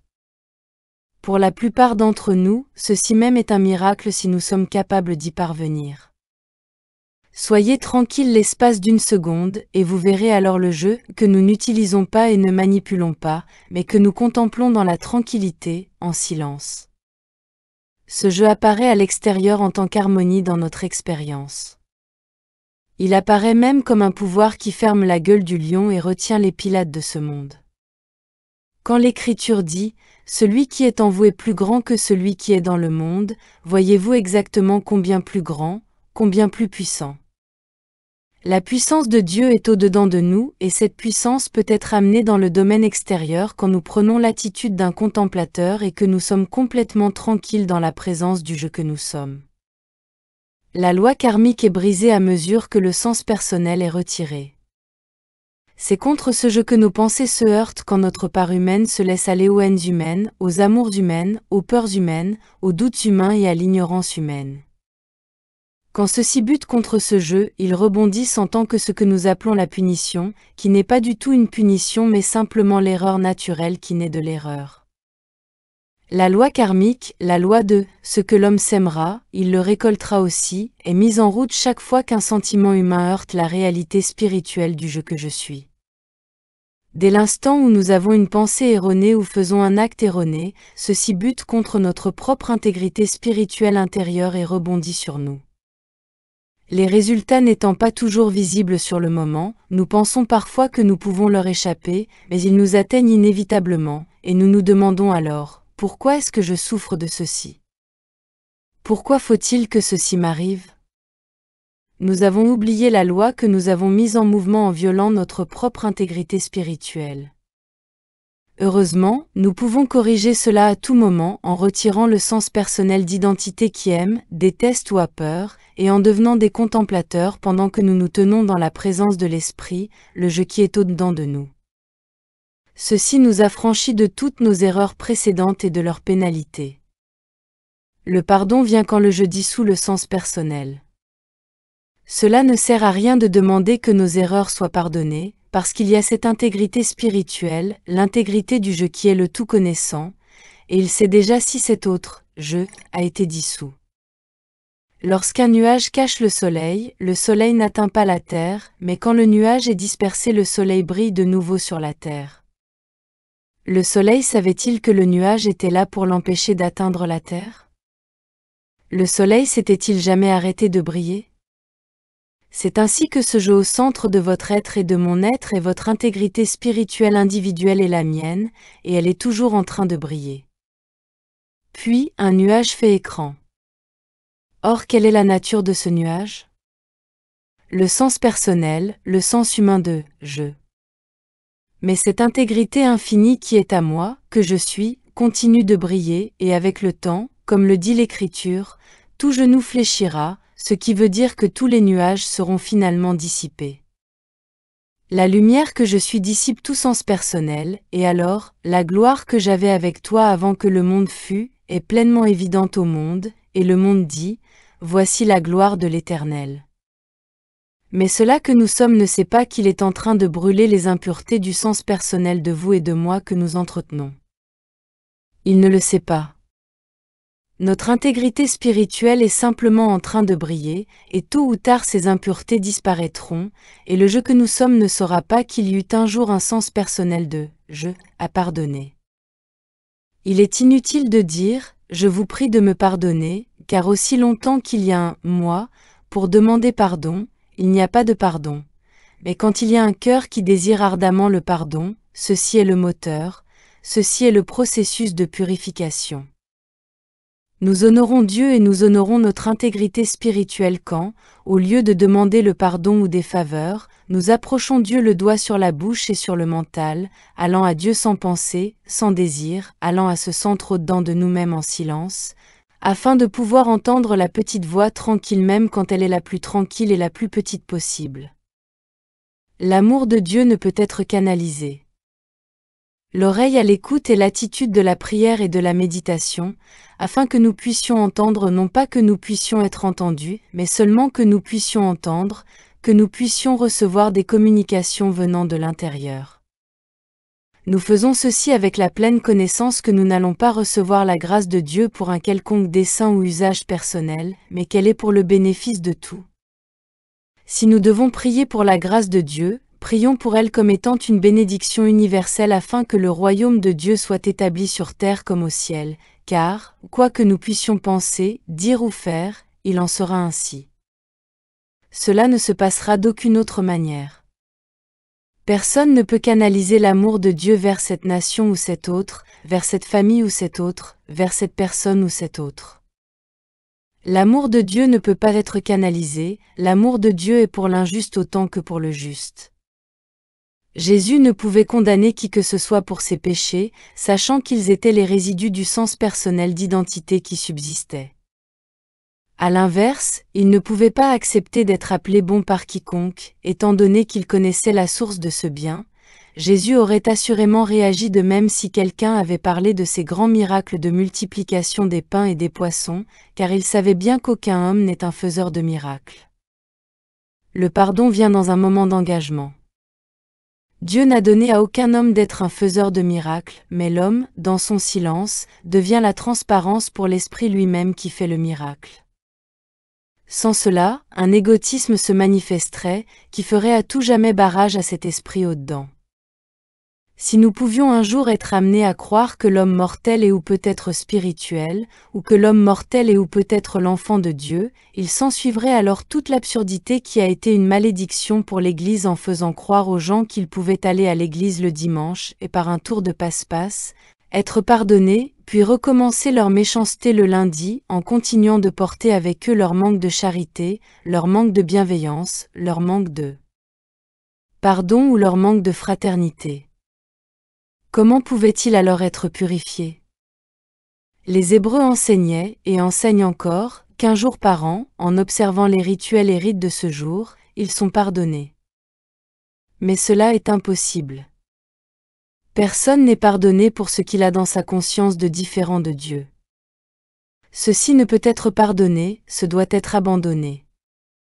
Quand c'est abandonné, cela n'existe pas et n'a pas à être pardonné.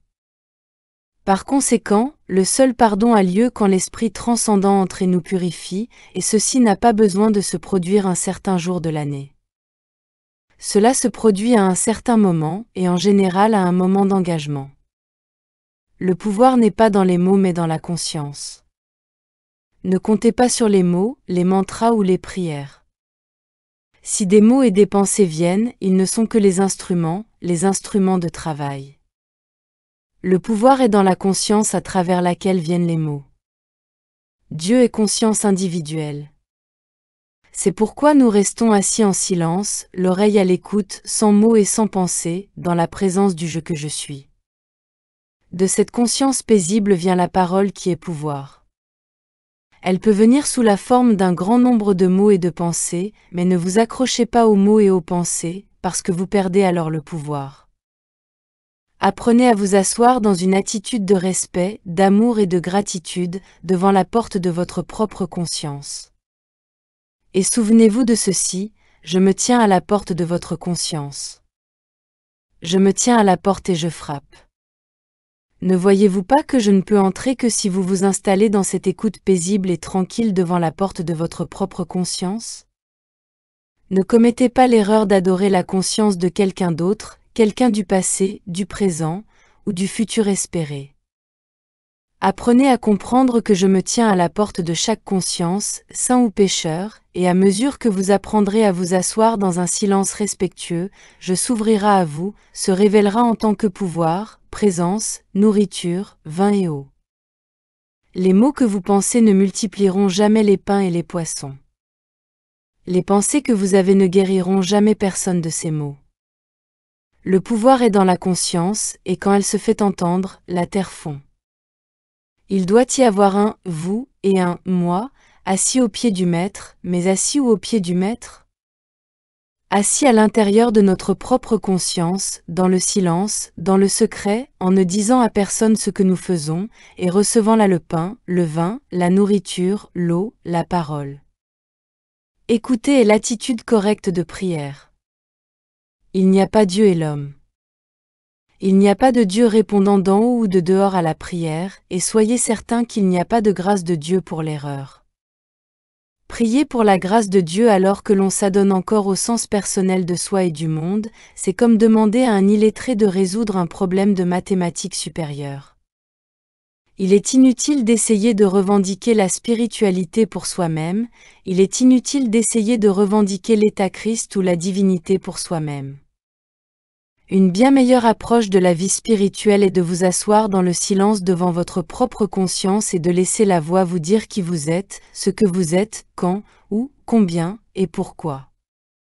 Ne revendiquez rien pour vous-même, puisque ces revendications ne pourront pas se maintenir devant votre intégrité intérieure. Elles feront de vous un menteur. Gardez le doigt sur la bouche, si je suis un saint, très bien, c'est Dieu qui l'a fait. Si je suis un pécheur, c'est bien dommage, je n'y peux rien.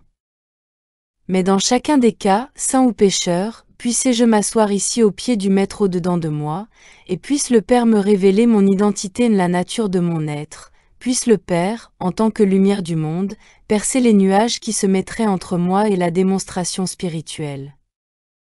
De façon silencieuse, sacrée et secrète, pour ne pas être vus des hommes, pour ne pas agir à l'extérieur comme si nous étions différents de tous les autres hommes, mais toujours assis intérieurement au pied du Maître, que notre prière soit, parle, ô Éternel, ton serviteur écoute.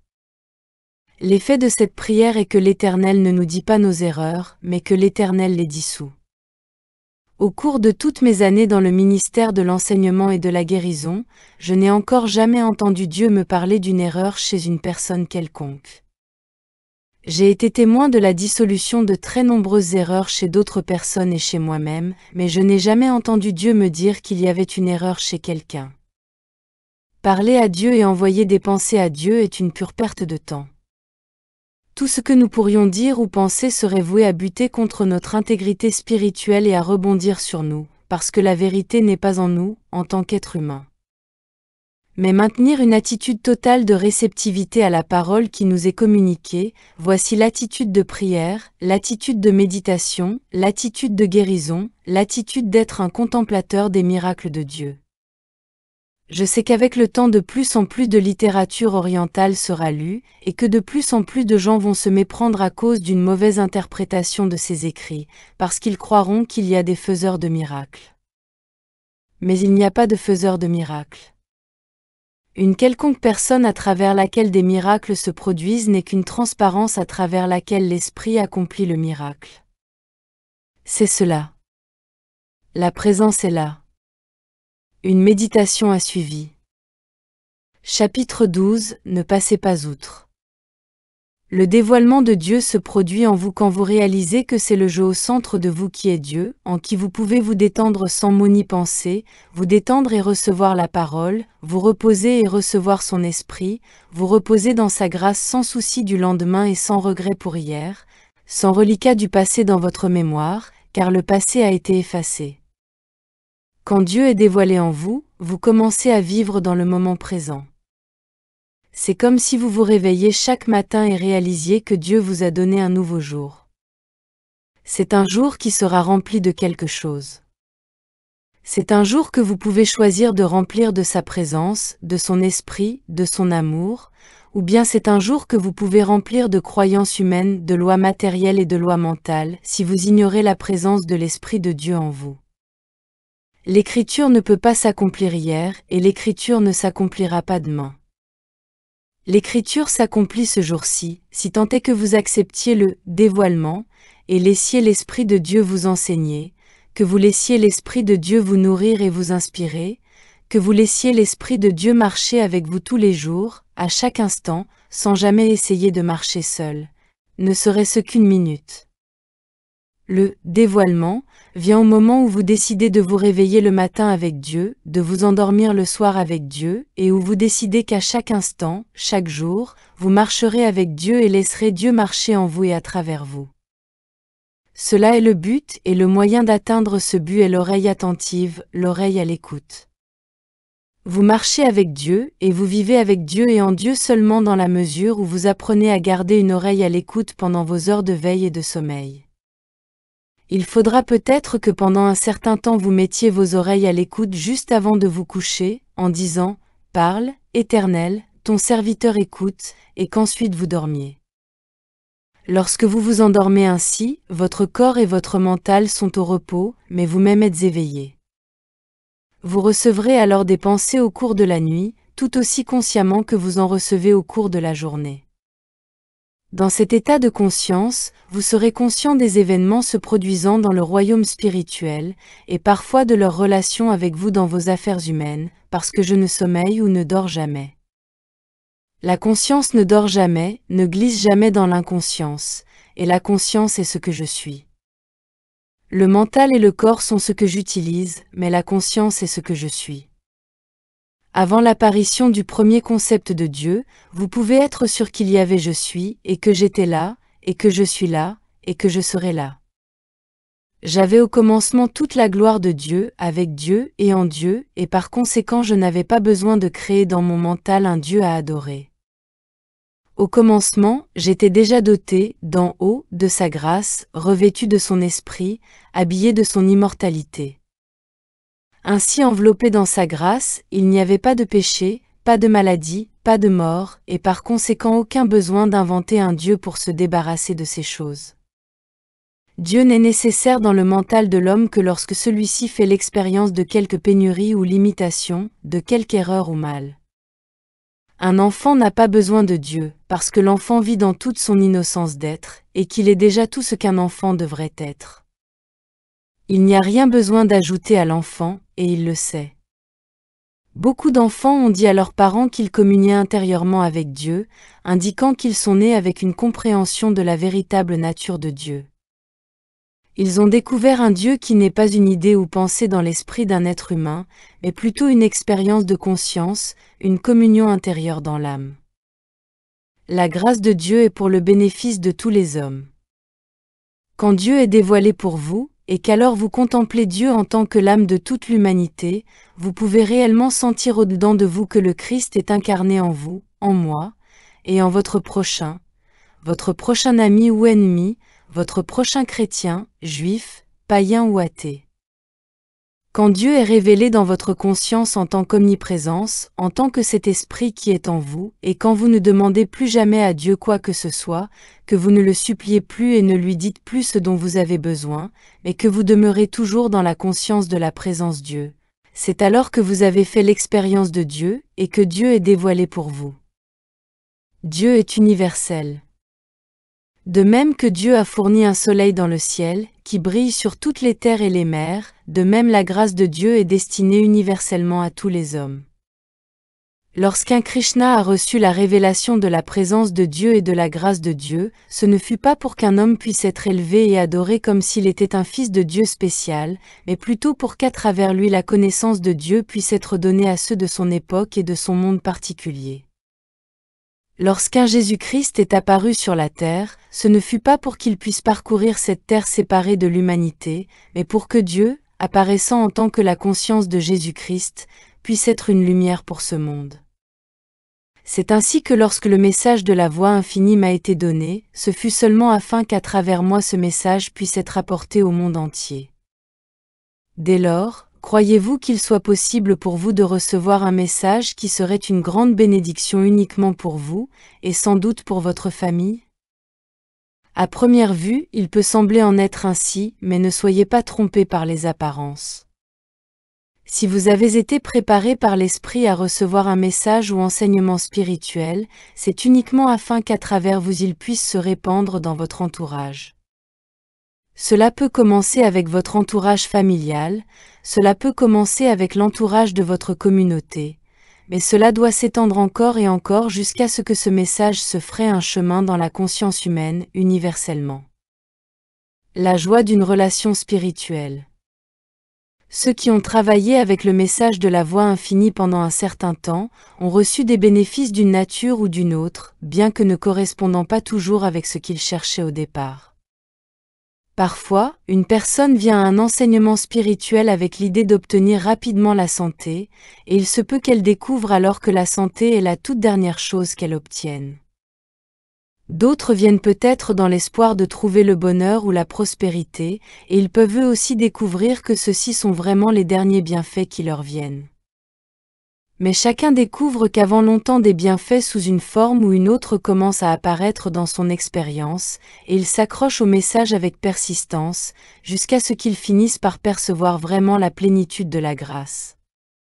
Cependant, aucune personne qui a reçu des bienfaits à travers la compréhension et la pratique de ce message, ne peut même commencer à en connaître les bénédictions, avant de s'être associé à d'autres étudiants, et surtout à des étudiants venant de diverses parties du monde, de pays prétendus amis, et de pays prétendus ennemis.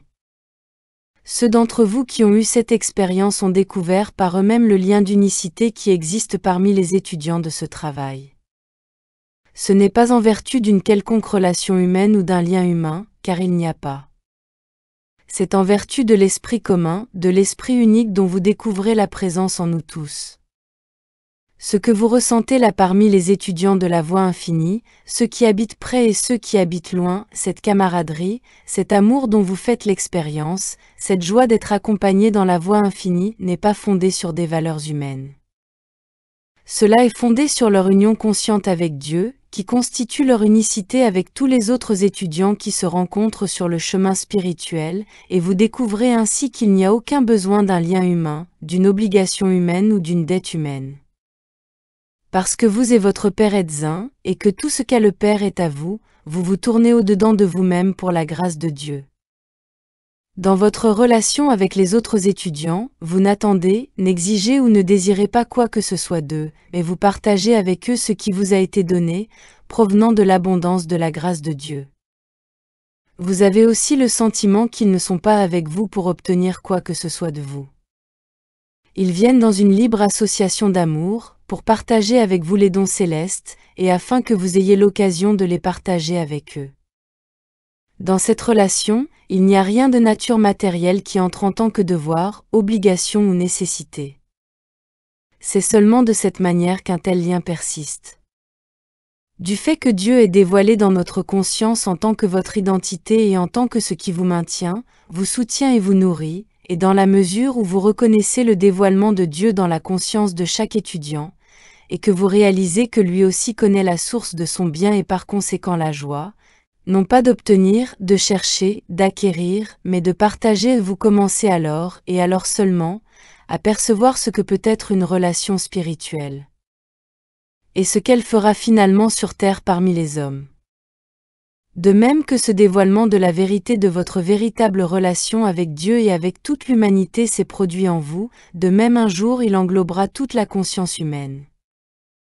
Dieu ne choisit pas un « vous » personnel ou un « moi » personnel pour ses bienfaits. La grâce de Dieu se dévoile afin d'être partagée par toute l'humanité. Il est vrai qu'elle ne vient que dans la conscience qui y est préparée, mais 2 ou 3, rassemblés en mon nom, ou 10 hommes justes, peuvent sauver une ville.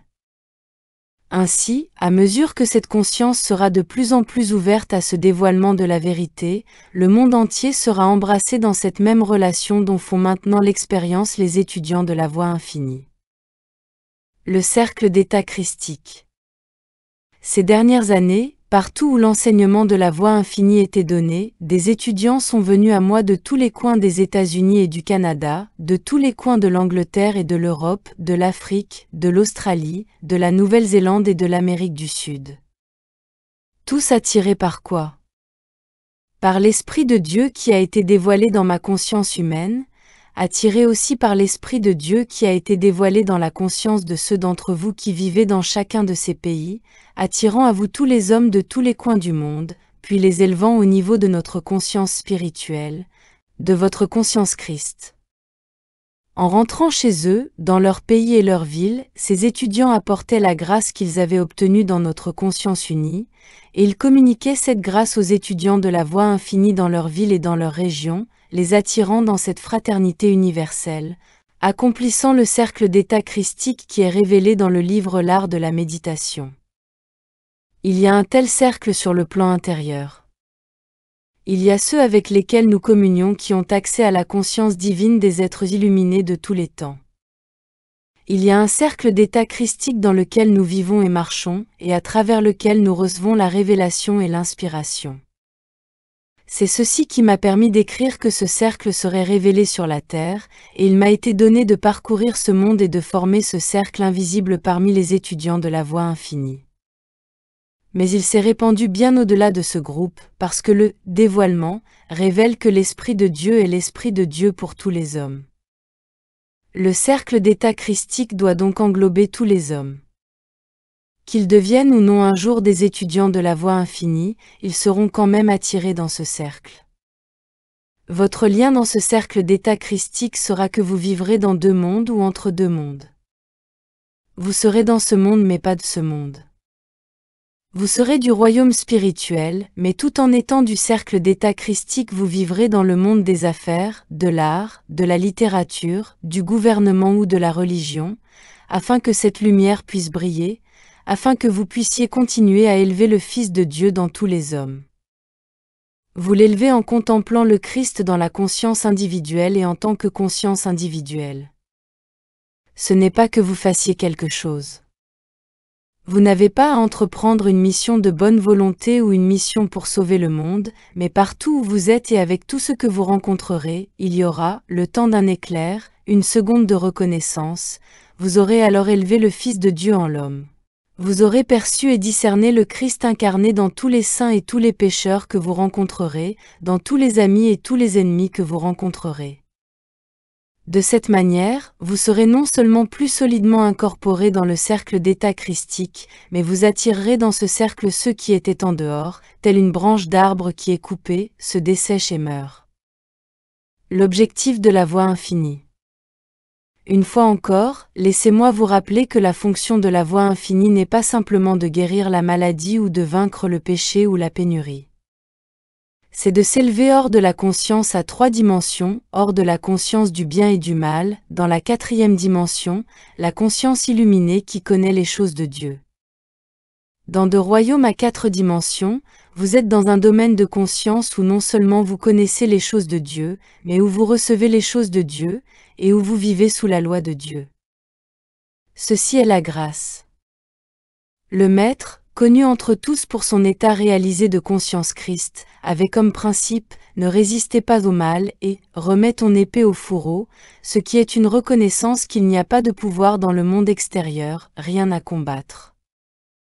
Il avait compris le non-pouvoir du monde de l'effet. Vous, aussi, vous devez mettre la hache à la racine, et la racine de tout mal est la croyance universelle en 2 pouvoirs, ce que Paul a appelé l'esprit charnel, l'esprit de bien et de mal. Une fois que vous comprendrez le principe que tout mal est impersonnel et qu'il n'a pas sa source dans un quelconque individu, vous commencerez à avoir le secret du travail de guérison et le secret du travail mondial, parce que vous n'attacherez pas le péché, la maladie, la lutte pour le pouvoir, la pensée fausse ou toute autre chose à un individu. Ce qui est l'antéchrist, ou le prétendu mal, est l'esprit charnel, la croyance universelle en 2 pouvoirs, qui constitue une hypnose universelle. Quand vous aurez ainsi impersonnalisé cette croyance universelle et reconnu son néant, vous aurez élevé votre conscience plus près de la conscience Christ, et vous découvrirez alors pourquoi vous n'avez pas à résister au mal. Dieu n'est pas dans la tempête. Le pouvoir n'est pas dans la condition mauvaise. Le pouvoir, Dieu, est dans la petite voie tranquille. Voulez-vous Dieu? Voulez-vous le pouvoir Dieu? Voulez-vous la grâce de Dieu? Alors, soyez tranquille. Vous l'aurez, quand la petite voix tranquille se fera entendre. Ce qui se produit, quand vous êtes tranquille à l'intérieur, c'est que la présence de Dieu est réalisée, et c'est alors elle qui fait le travail, quelle que soit la nature de ce travail. L'importance de ce principe est beaucoup plus grande que vous ne l'imaginez. La réalisation de Dieu n'est pas pour que vous ou qui que ce soit d'autre trouve la santé, l'abondance ou le bonheur. Soyez certain que Dieu ne s'intéresse pas du tout à cela. Si, dans la voie infinie, il y avait 10 000 ou 100 000 d'entre nous qui parvenaient vraiment à la santé, à l'abondance et au bonheur, ce ne serait pas pour autant un grand accomplissement, puisqu'il y a des millions et des millions de gens sur la terre et qu'il en est encore chaque jour. Notre régénération individuelle n'aurait donc pratiquement aucun sens. C'est seulement dans la mesure où la lumière qui vous vient et me vient peut apparaître dans le monde, que nous servons un quelconque objectif sur la terre. Nous n'avons pas été envoyés ici simplement pour devenir des êtres humains heureux. Nous avons été envoyés ici sur terre pour glorifier Dieu, afin que les lois de Dieu soient manifestées à travers nous, et qu'à travers nous le monde puisse être témoin des lois de Dieu à l'œuvre, des lois qui libèrent les hommes. Il y a une inertie mentale qui opère universellement dans ce monde humain, qui empêche même ceux à qui l'on a enseigné comment se préparer spirituellement pour la journée de le faire. Cette inertie mentale leur fait oublier de réaliser la présence de Dieu. Elle leur fait oublier de réaliser que ce mesmérisme ou cette magie n'est pas spirituellement ordonnée, et ne peut par conséquent pas opérer dans la conscience individuelle qui a réalisé la présence. Mais pour la personne qui s'engage vraiment dans une préparation spirituelle quotidienne, la réalisation de la présence de Dieu et du non-pouvoir du mesmérisme annule les effets de l'hypnose universelle, et dans une certaine mesure ces effets sont aussi annulés pour le monde entier. Un groupe d'étudiants assidus pourrait non seulement se libérer eux-mêmes des discordes, mais ils libéreraient progressivement leur communauté, leur famille, leurs voisins, leurs amis, leur pays, et finalement le monde entier. Du fait que chacun de nous est très individuel, nous avons chacun une manière différente de permettre à la lumière du message de briller à travers nous. Il y en a qui invitent des membres de leur famille ou des amis à venir dans un groupe écouter les enregistrements, et de cette manière, la lumière entre dans la conscience humaine. Certains sont plus avancés et ils deviennent praticiens et instructeurs. D'autres encore peuvent participer au financement des différentes activités du travail et aider ainsi à le propager dans le monde. Pour finir, il y a ceux qui, parce qu'ils ont un plus grand discernement que d'autres au moment présent, ou une plus grande préparation, commencent à comprendre les principes de la voie infinie de manière telle qu'ils peuvent individuellement être les instruments qui apportent dans une plus grande mesure la conscience divine à l'expérience humaine. Chacun joue un rôle et personne ne choisit quel rôle il va jouer. Mais quel que soit le point fort particulier dont vous ayez été doté, c'est la manière de fonctionner qui doit être la vôtre dans ce message. Acceptez la responsabilité du travail mondial. Quand cet esprit de Dieu se manifeste en nous et que nous apprenons que nous avons une responsabilité envers ce monde entier, nous commençons à nous demander « Comment puis-je remplir cette obligation envers le monde ?» Et il se peut bien que nous posions cette question, parce que personne au monde n'a assez d'argent pour approvisionner et éduquer tous les enfants du monde. Aucun pays au monde n'a assez de ressources pour maintenir et soutenir toutes les nations démunies. Par conséquent, nous devons trouver une autre manière de servir, de bénir, d'aider et d'élever les gens de ce monde. Ne nous imaginons pas un instant qu'en payant une dîme, en donnant 20 ou 50% de notre revenu, ou même plus, nous faisons beaucoup pour le monde. Même si nous avions un pouvoir de guérison spirituelle tel que le Maître, et si nous pouvions guérir les foules, nous ne ferions pas grand-chose. Nous ne pourrions jamais atteindre les 3 milliards de personnes dans le monde, soit avec notre argent, soit avec notre don de guérison. Il y a seulement une façon d'accomplir cela, et c'est d'accepter la responsabilité de la réalisation spirituelle. Chacun de nous, à notre niveau de conscience, devrait s'engager dans le travail mondial. Peu importe que nous le fassions dans un groupe qui se réunit, ou individuellement à la maison, seul. L'important est que cela soit fait. Nous traversons maintenant une période qui est fascinante et pleine de défis. Je ne serais pas surpris qu'il soit plus intéressant de vivre à cette période particulière qu'à n'importe quelle autre période de l'histoire du monde. Ceci est certainement une période où le monde traverse une transition d'une telle envergure qu'elle pourrait être la transition finale, celle dans laquelle le sens matériel sera complètement vaincu et où la conscience Christ va fondre sur le monde comme un cadeau universel. Il m'apparaît que c'est ce qui se produit. Par exemple, il y a un grand bouleversement religieux. Mais avec lui nous pouvons aussi remarquer le plus grand sens d'unité qui se manifeste parmi les religions du monde. Combien de barrières religieuses sont enlevées? Les limitations sont en train d'être abolies dans l'Église catholique comme jamais auparavant, et cela a bien sûr son équivalent dans la disparition du sens de séparation dans le protestantisme. Tandis qu'une bonne partie du monde appelle ces changements hérésie et les combats, nous savons qu'en réalité ils sont la destruction de l'ignorance et de la superstition. Voici le temps de la destruction des préjugés dans les relations entre races. Il y a également une destruction, non seulement du type de capitalisme qui n'accordait pas à ses travailleurs les égards nécessaires, mais aussi du type de syndicalisme qui n'avait aucune considération pour la direction et les employeurs. C'est une destruction, de toutes parts, des vieux schémas incrustés, selon lesquels l'autopréservation est la première loi de la nature humaine. Le mental humain et ses activités peuvent être comparés à un marécage, au cœur d'une épaisse forêt, un marécage coupé du soleil et de l'air frais, et même de la lune et des étoiles. Il est sombre, humide et triste, et abonde en toutes sortes de créatures inférieures. Vous reconnaîtrez ces créatures. Elles sont celles dont parle Paul, l'homme naturel ne reçoit pas les choses de l'Esprit de Dieu. C'est le mental humain, les activités et les créatures du mental humain. Mais il est renouvelé une fois que le Christ y a pénétré, tout comme le marécage serait renouvelé et rafraîchi si les arbres qui l'obstruent étaient coupés et que le soleil pouvait briller sur lui. Ainsi, quand la brume se dissipe en nous et que le Christ entre dans notre âme, notre monde devient nouveau. Nous ne sommes plus un monde rempli de personnes séparées. Maintenant, nous sommes devenus une partie du cercle d'état christique, chacun partageant avec l'autre ce qui s'est dévoilé en lui à partir du royaume de Dieu. Puisque nous sommes un monde d'individus, je reçois la grâce de Dieu que je partage avec vous, mais ceux d'entre vous qui êtes artistes, écrivains, ministres, hommes d'affaires ou avocats, vous recevez la grâce de Dieu sous des formes différentes, et vous partagez celle-ci les uns avec les autres. Quand nous comprenons cela, le cercle d'état christique est complété. Cependant, ne limitons pas notre partage à ceux qui sont déjà dans le cercle, mais attirons dans ce cercle des gens du monde entier, en reconnaissant le Christ en eux.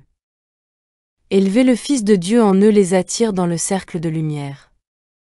Cela peut prendre une semaine, un mois, un an ou 10 ans avant qu'ils n'entrent consciemment dans ce cercle et ne reconnaissent qu'ils sont en lui et de lui, mais ceci n'est pas notre affaire. Une fois que nous avons élevé le Fils de Dieu en eux, ils sont entrés dans notre cercle d'état Christ, et c'est alors simplement une affaire de temps, de circonstances et d'expérience, avant qu'ils n'ouvrent les yeux et disent « J'étais aveugle et maintenant je vois. J'étais mort et maintenant je suis réveillé, vivant. » Nous sommes ce marécage jusqu'à ce que nous laissions consciemment la lumière briller en nous et que nous apprenions à marcher avec Dieu, à parler avec Dieu, à dormir avec Dieu, et à nous réveiller avec lui, en réalisant consciemment « Tu es ma journée. Tu es ma nuit. Tu es la sagesse qui me guide et me gouverne. Tu es l'âme qui purifie chacune de mes pensées et chacun de mes actes. Tu es l'esprit qui purifie chaque motif et m'apprend à donner. » Quand nous nous tournons à l'intérieur vers l'Esprit de Dieu, c'est seulement pour recevoir une grâce que nous puissions partager, une lumière et une sagesse. Il incombe à ceux qui ont reçu la lumière spirituelle, d'être des transparences à travers lesquelles cette lumière atteint le monde. Quand nous prenons individuellement conscience qu'une forme de prétendu mal est en train de se produire ou va se produire, que ce mal concerne la santé, le temps qu'il fait ou les relations humaines, souvenons-nous que c'est un appel qui nous est fait en tant qu'âmes illuminées, de lâcher nos filets immédiatement et de nous retirer pour méditer, afin d'apporter l'activité du Christ à la situation, jusqu'à ce que ce problème particulier soit résolu. Sois tranquille. Il doit toujours y avoir un vous ou un moi individuel pour effectuer la réalisation que dans la présence du Christ réalisé, le pouvoir temporel n'est pas pouvoir. Sans le Christ apparaissant en tant que la conscience de Jésus-Christ, une lumière ne serait pas venue sur terre à cette époque particulière, de cette manière particulière. Souvenez-vous que si vous avez un jour appelé un praticien pour une aide physique, mentale, morale ou financière, et que vous l'avez reçu, c'est le Christ réalisé dans la conscience de ce praticien qui a fait le travail. Sans le Christ réalisé dans la conscience individuelle, le mental humain continuerait à être malade, pécheur et mourant. Seul le Christ réalisé dans la conscience individuelle rend sans pouvoir ce qui était un pouvoir temporel. C'est la raison pour laquelle vous ne pouvez séparer le Christ de Jésus, vous ne pouvez séparer le Bouddha de Gautama, ni séparer l'esprit de l'homme individuel, car ils sont un. Quand vous reconnaissez l'esprit et l'homme comme étant un, vous avez alors l'omniprésence de l'omnipotence et de l'omniscience. Vous n'avez pas besoin de mots et vous n'avez pas besoin de pensées, vous avez besoin du silence de la réceptivité, de l'oreille à l'écoute, et alors toute vérité qui doit être prononcée, Dieu la prononce. Mais il doit y avoir une conscience à l'écoute. Soyez tranquille, soyez tranquille. N'ayez pas de pensée. Sois tranquille et sache que je suis Dieu. Je au centre de vous, je suis Dieu. Soyez tranquille. Dans la tranquillité et dans la confiance, soyez tranquille. Cessez de cogiter, car ce n'est pas en cogitant que vous pourrez changer quoi que ce soit dans le monde. Vous ne ferez sans doute qu'empirer les choses. Ne vous inquiétez pas. Soyez tranquille. Écoutez cette voix, et quand il fait entendre sa voix, la terre fond. Ceci nous empêche de devenir des égotistes et de croire que nous avons humainement un pouvoir. Nous ne sommes que les instruments ou les transparences à travers lesquels et en tant que lesquels le pouvoir peut agir, et agir dans la mesure de notre tranquillité et de notre calme. N'oubliez jamais que le Maître a dit, « Le Père qui demeure en moi, c'est lui qui fait les œuvres. » Ceci vous gardera toujours humble. Même si une tempête ou une guerre devait s'arrêter après votre méditation, vous saurez que ce n'est pas vous qui l'avez arrêté, vous n'aurez été que la transparence à travers laquelle l'activité de Dieu aura atteint la conscience humaine. Le Maître a guéri l'aveugle, mais il n'a jamais dit « J'ai guéri l'aveugle ». Il a dit que c'était afin que la gloire de Dieu soit manifestée. N'oubliez pas ceci, afin que la gloire de Dieu soit manifestée. Et comment pouvons-nous être des instruments à travers lesquels la gloire de Dieu est manifestée? En étant tranquille et en sachant. Son esprit est sur moi, et je suis ordonné pour guérir les malades, mais passant son esprit sur moi.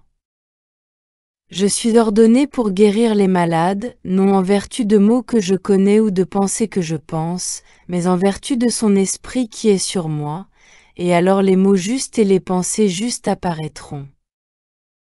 À ce stade de conscience en dépliement, vous êtes responsable de chaque image qui se présente à votre vue ou à votre ouïe. Vous n'avez pas le droit de passer outre dans la rue. Il est donné aux hommes qui vivent uniquement dans le monde humain de ne pas voir les problèmes de leur prochain, surtout si le prochain est d'un pays différent, d'une religion différente ou d'une race différente. Cela ne vous est pas donné à vous. La grâce que vous avez reçue de Dieu vous fut donnée non pour vous, mais en tant que les fruits de Dieu que le monde doit manger. Prenez et mangez, car ceci est mon corps. Vous êtes une vigne fructueuse sur laquelle poussent des raisins, vous êtes spirituellement nourris, spirituellement habillés et spirituellement logés. Laissez vos raisins pour le monde. Vous êtes redevable à Dieu et au monde, et votre dette consiste à ne pas changer de trottoir, mais à remarquer chaque discorde et chaque disharmonie et à y apporter l'activité du Christ. Soyez une transparence à travers laquelle le Christ dissout l'apparence. Vous n'avez pas forcément besoin de penser quoi que ce soit, mais vous devez être tranquille. Vous devez être tranquille pendant un instant, et laisser son esprit s'écouler à travers vous et dissoudre l'apparence. Vous ne pouvez pas passer outre. Vous êtes à un stade de dépliement spirituel où il vous a déjà été dit de lâcher vos filets, non pas d'aller quelque part ou de faire quelque chose, mais simplement de ne pas vous inquiéter pour vos filets face aux apparences. Arrêtez plutôt de pécher pendant un moment et soyez pécheurs d'hommes. Comment? Simplement en reconnaissant la vérité. Il ne faut qu'un instant, un clin d'œil, pour réaliser que dans la présence du Christ le pouvoir temporel n'est pas pouvoir, qu'il n'a que le bras de chair. Vous ne pouvez pas servir Dieu, que vous n'avez pas vu et ne connaissez pas, sinon en servant l'homme, que vous connaissez bien. La seule façon que vous ayez de servir Dieu est de servir l'homme. C'est donner les premiers fruits à Dieu. La seule façon que vous ayez de négliger votre service à Dieu est de négliger votre service à l'homme. Il est bon et juste que vous partagiez quelque chose de vos ressources matérielles avec ceux qui ont moins ou qui n'ont rien. C'est une partie mineure mais nécessaire de votre développement spirituel, parce que nous devons tous reconnaître que nous avons très peu à donner en matière de ressources matérielles, en comparaison des besoins du monde. Vous qui marchez dans la lumière, vous avez plus à donner individuellement qu'une nation entière, car les nations ne peuvent donner que des ressources matérielles qui sont limitées et finies, mais vous avez des eaux vives, vous avez une nourriture spirituelle, vous avez un vin spirituel et un pain spirituel. Vous avez la parole de vie, vous avez l'Esprit de Dieu incarné en vous. Par-dessus tout, vous avez un instant de silence, afin que dans ce silence la voix de Dieu puisse tonner. Ceci est le cadeau le plus précieux au monde. Vous avez le vide. Vous apportez chaque jour à Dieu un baril vide, une conscience vide, en priant, « Remplis-moi aujourd'hui de tout ce que tu es. Remplis-moi de ton âme, de ton esprit, de ta grâce, afin que ma présence sur terre puisse te glorifier, que ma présence sur terre puisse manifester ta gloire, la gloire que j'avais avec toi avant le commencement du monde, la gloire originelle de la filiation divine. Vous pourriez vous demander de temps en temps, pourquoi suis-je né? Dans quel but suis-je venu sur terre? Si vous écoutez, vous entendrez la voix dire, je suis venu afin que vous ayez la vie, afin que ce monde ait la vie. Vous n'est pas simplement vous. Vous est toute la conscience humaine. Je suis venu afin que la conscience humaine puisse s'accomplir avec l'Esprit de Dieu, être remplie de l'Esprit de Dieu. Je suis venu afin que le royaume de Dieu puisse arriver sur la terre comme au ciel. Vous n'êtes pas seulement sur la terre, mais vous êtes de la terre jusqu'à ce que vienne le moment où vous réalisez, l'Esprit de Dieu demeure en moi. Vous êtes l'homme de la terre jusqu'à ce que vous vienne la réalisation qu'en tant qu'homme ou que femme, vous n'êtes rien de rien, moins que rien.